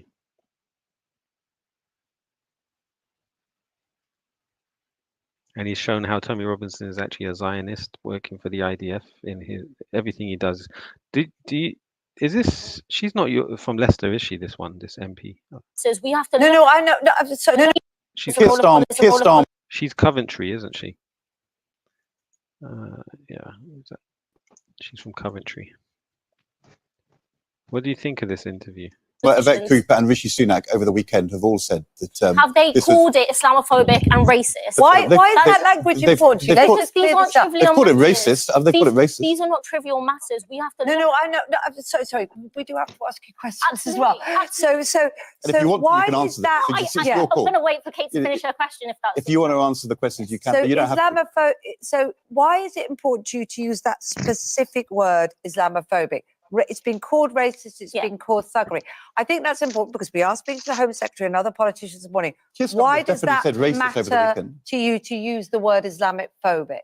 In Stockport, a mosque was targeted. Bricks were thrown out. The people who were in the mosque at that time, who were basically locked down in that mosque, said that they feared for their life. But They Keir weren't able to Starmer has get out. condemned that. I'm just finishing the question. No, but I did ask hang on. specifically Can I about finish the word. it, if that's Sorry, okay? yeah. I would also I was say that the interrupting role you. of the Labour Party historically. He said I was interrupting you. Yeah, obviously, Let her answer the question. Oh well. probably through New Labour, the controls on immigration mark. She's Muslim, isn't she? Supposedly.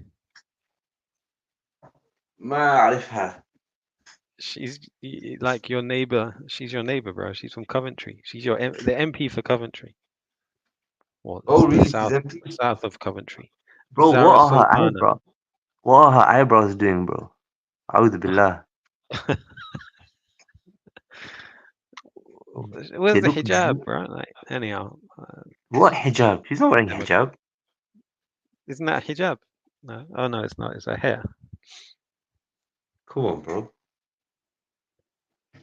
And also your article in The Guardian where you said the problem with Labour is that they have accepted too many Eastern European migrants. We have to look at Me? all of this historically over at least 2-3 decades. When Yeah. Anyhow. That's Ed Balls. No. Allah. What is happening to the world, reactionary? What is that noise? Hold on. What noise?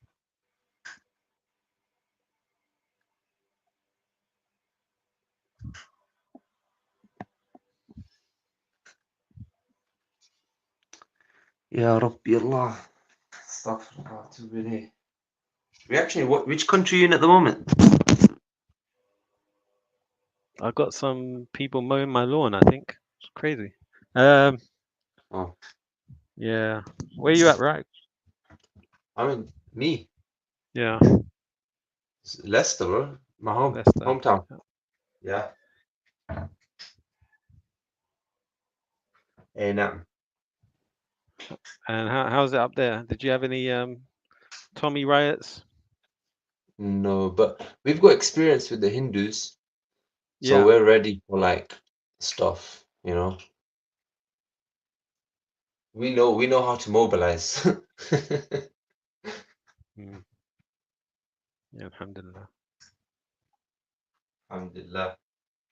The Hindus are the worst, bro. Yeah. I can't stand these Hindus, bro.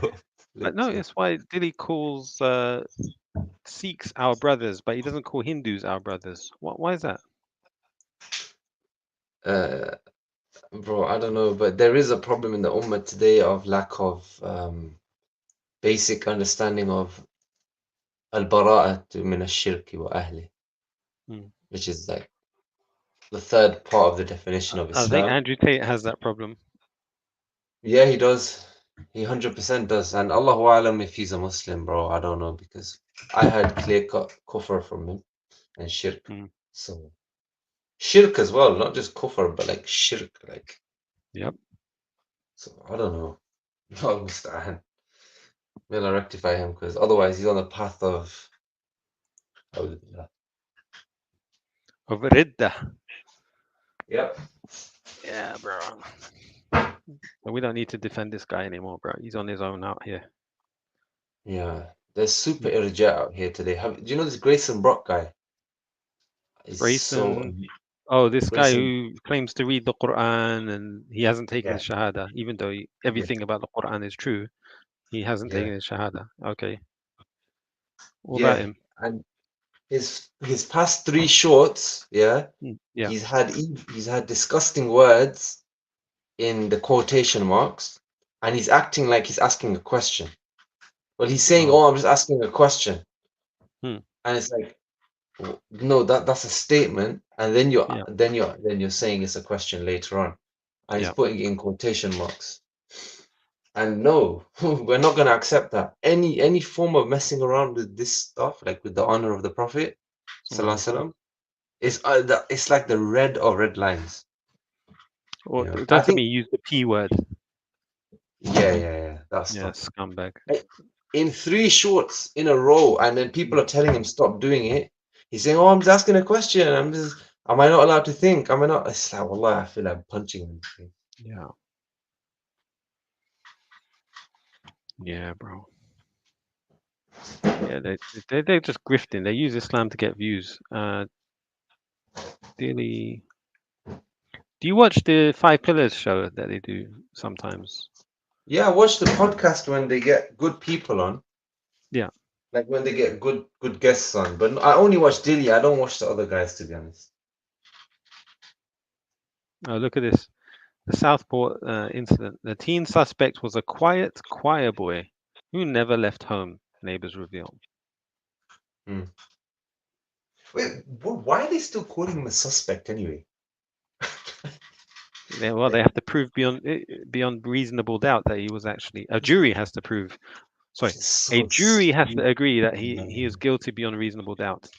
Wallahi, this is ridiculous, bro. Like, this is why I love Islam and the court system in Islam. Why? Why? Because how can 3 months later, I'm sorry, 3 weeks later, probably, like, you still be figuring, like, come on, man, no. Like, How's this is Islam just different, stupid. bro? Where in Islam, Aki, would it take 3 weeks to figure out something which is blatant in front of how many witnesses, okay?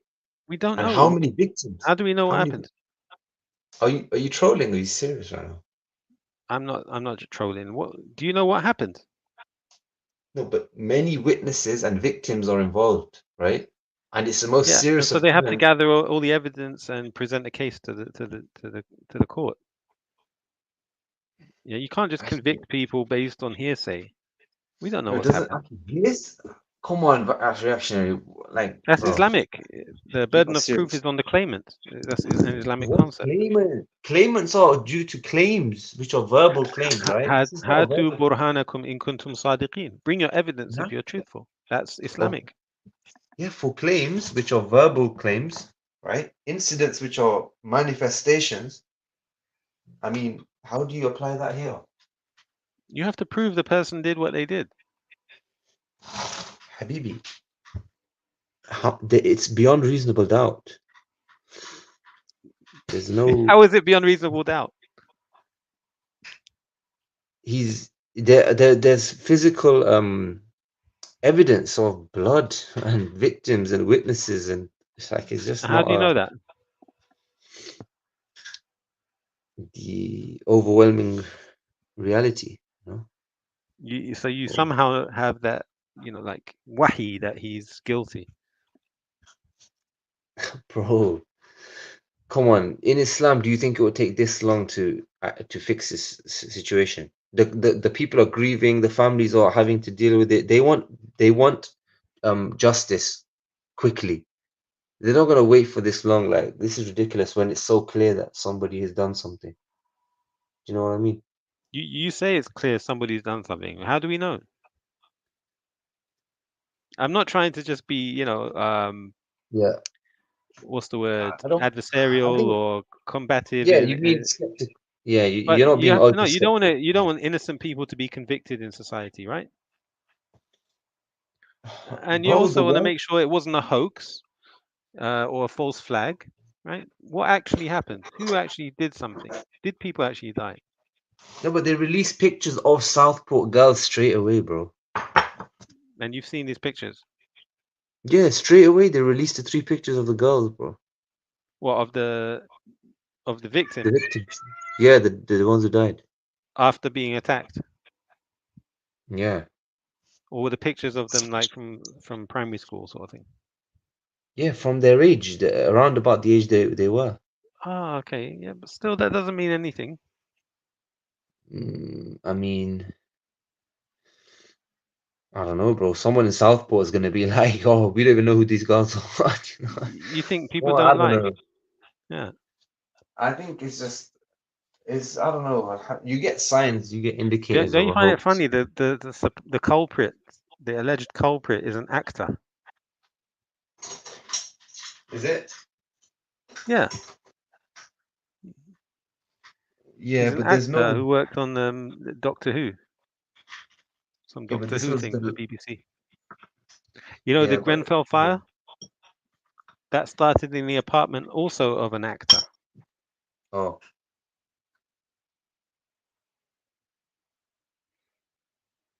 And then the riots kicked off straight away after, and the MPs are nowhere to be seen. And then now they're coming out with we have to respond with draconian laws. Who knows what to believe?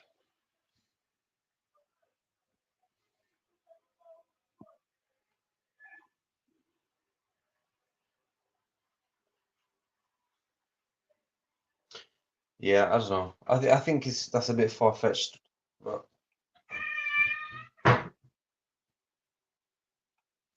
know it's you think that obviously. is far fetched, but you have to consider it, right? At Yeah, least I did with the consider court it. system, we have a system where things have to be proven beyond reasonable doubt.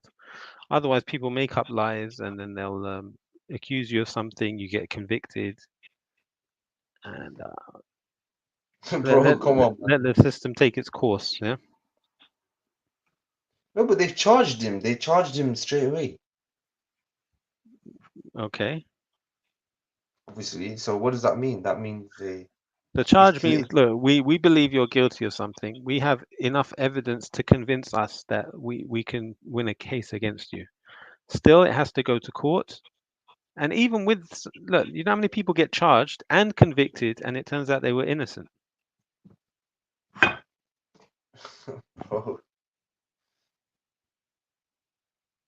But remember, what does Allah say in the Quran?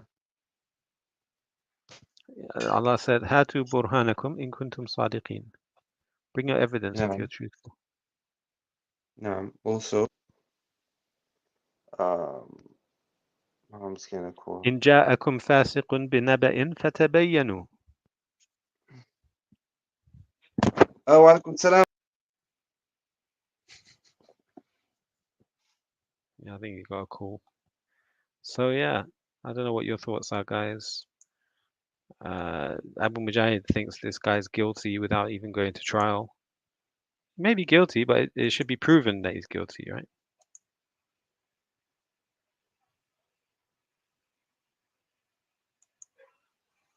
Smart Jenna made a good point. How come there wasn't any protest when that nurse killed 9 babies?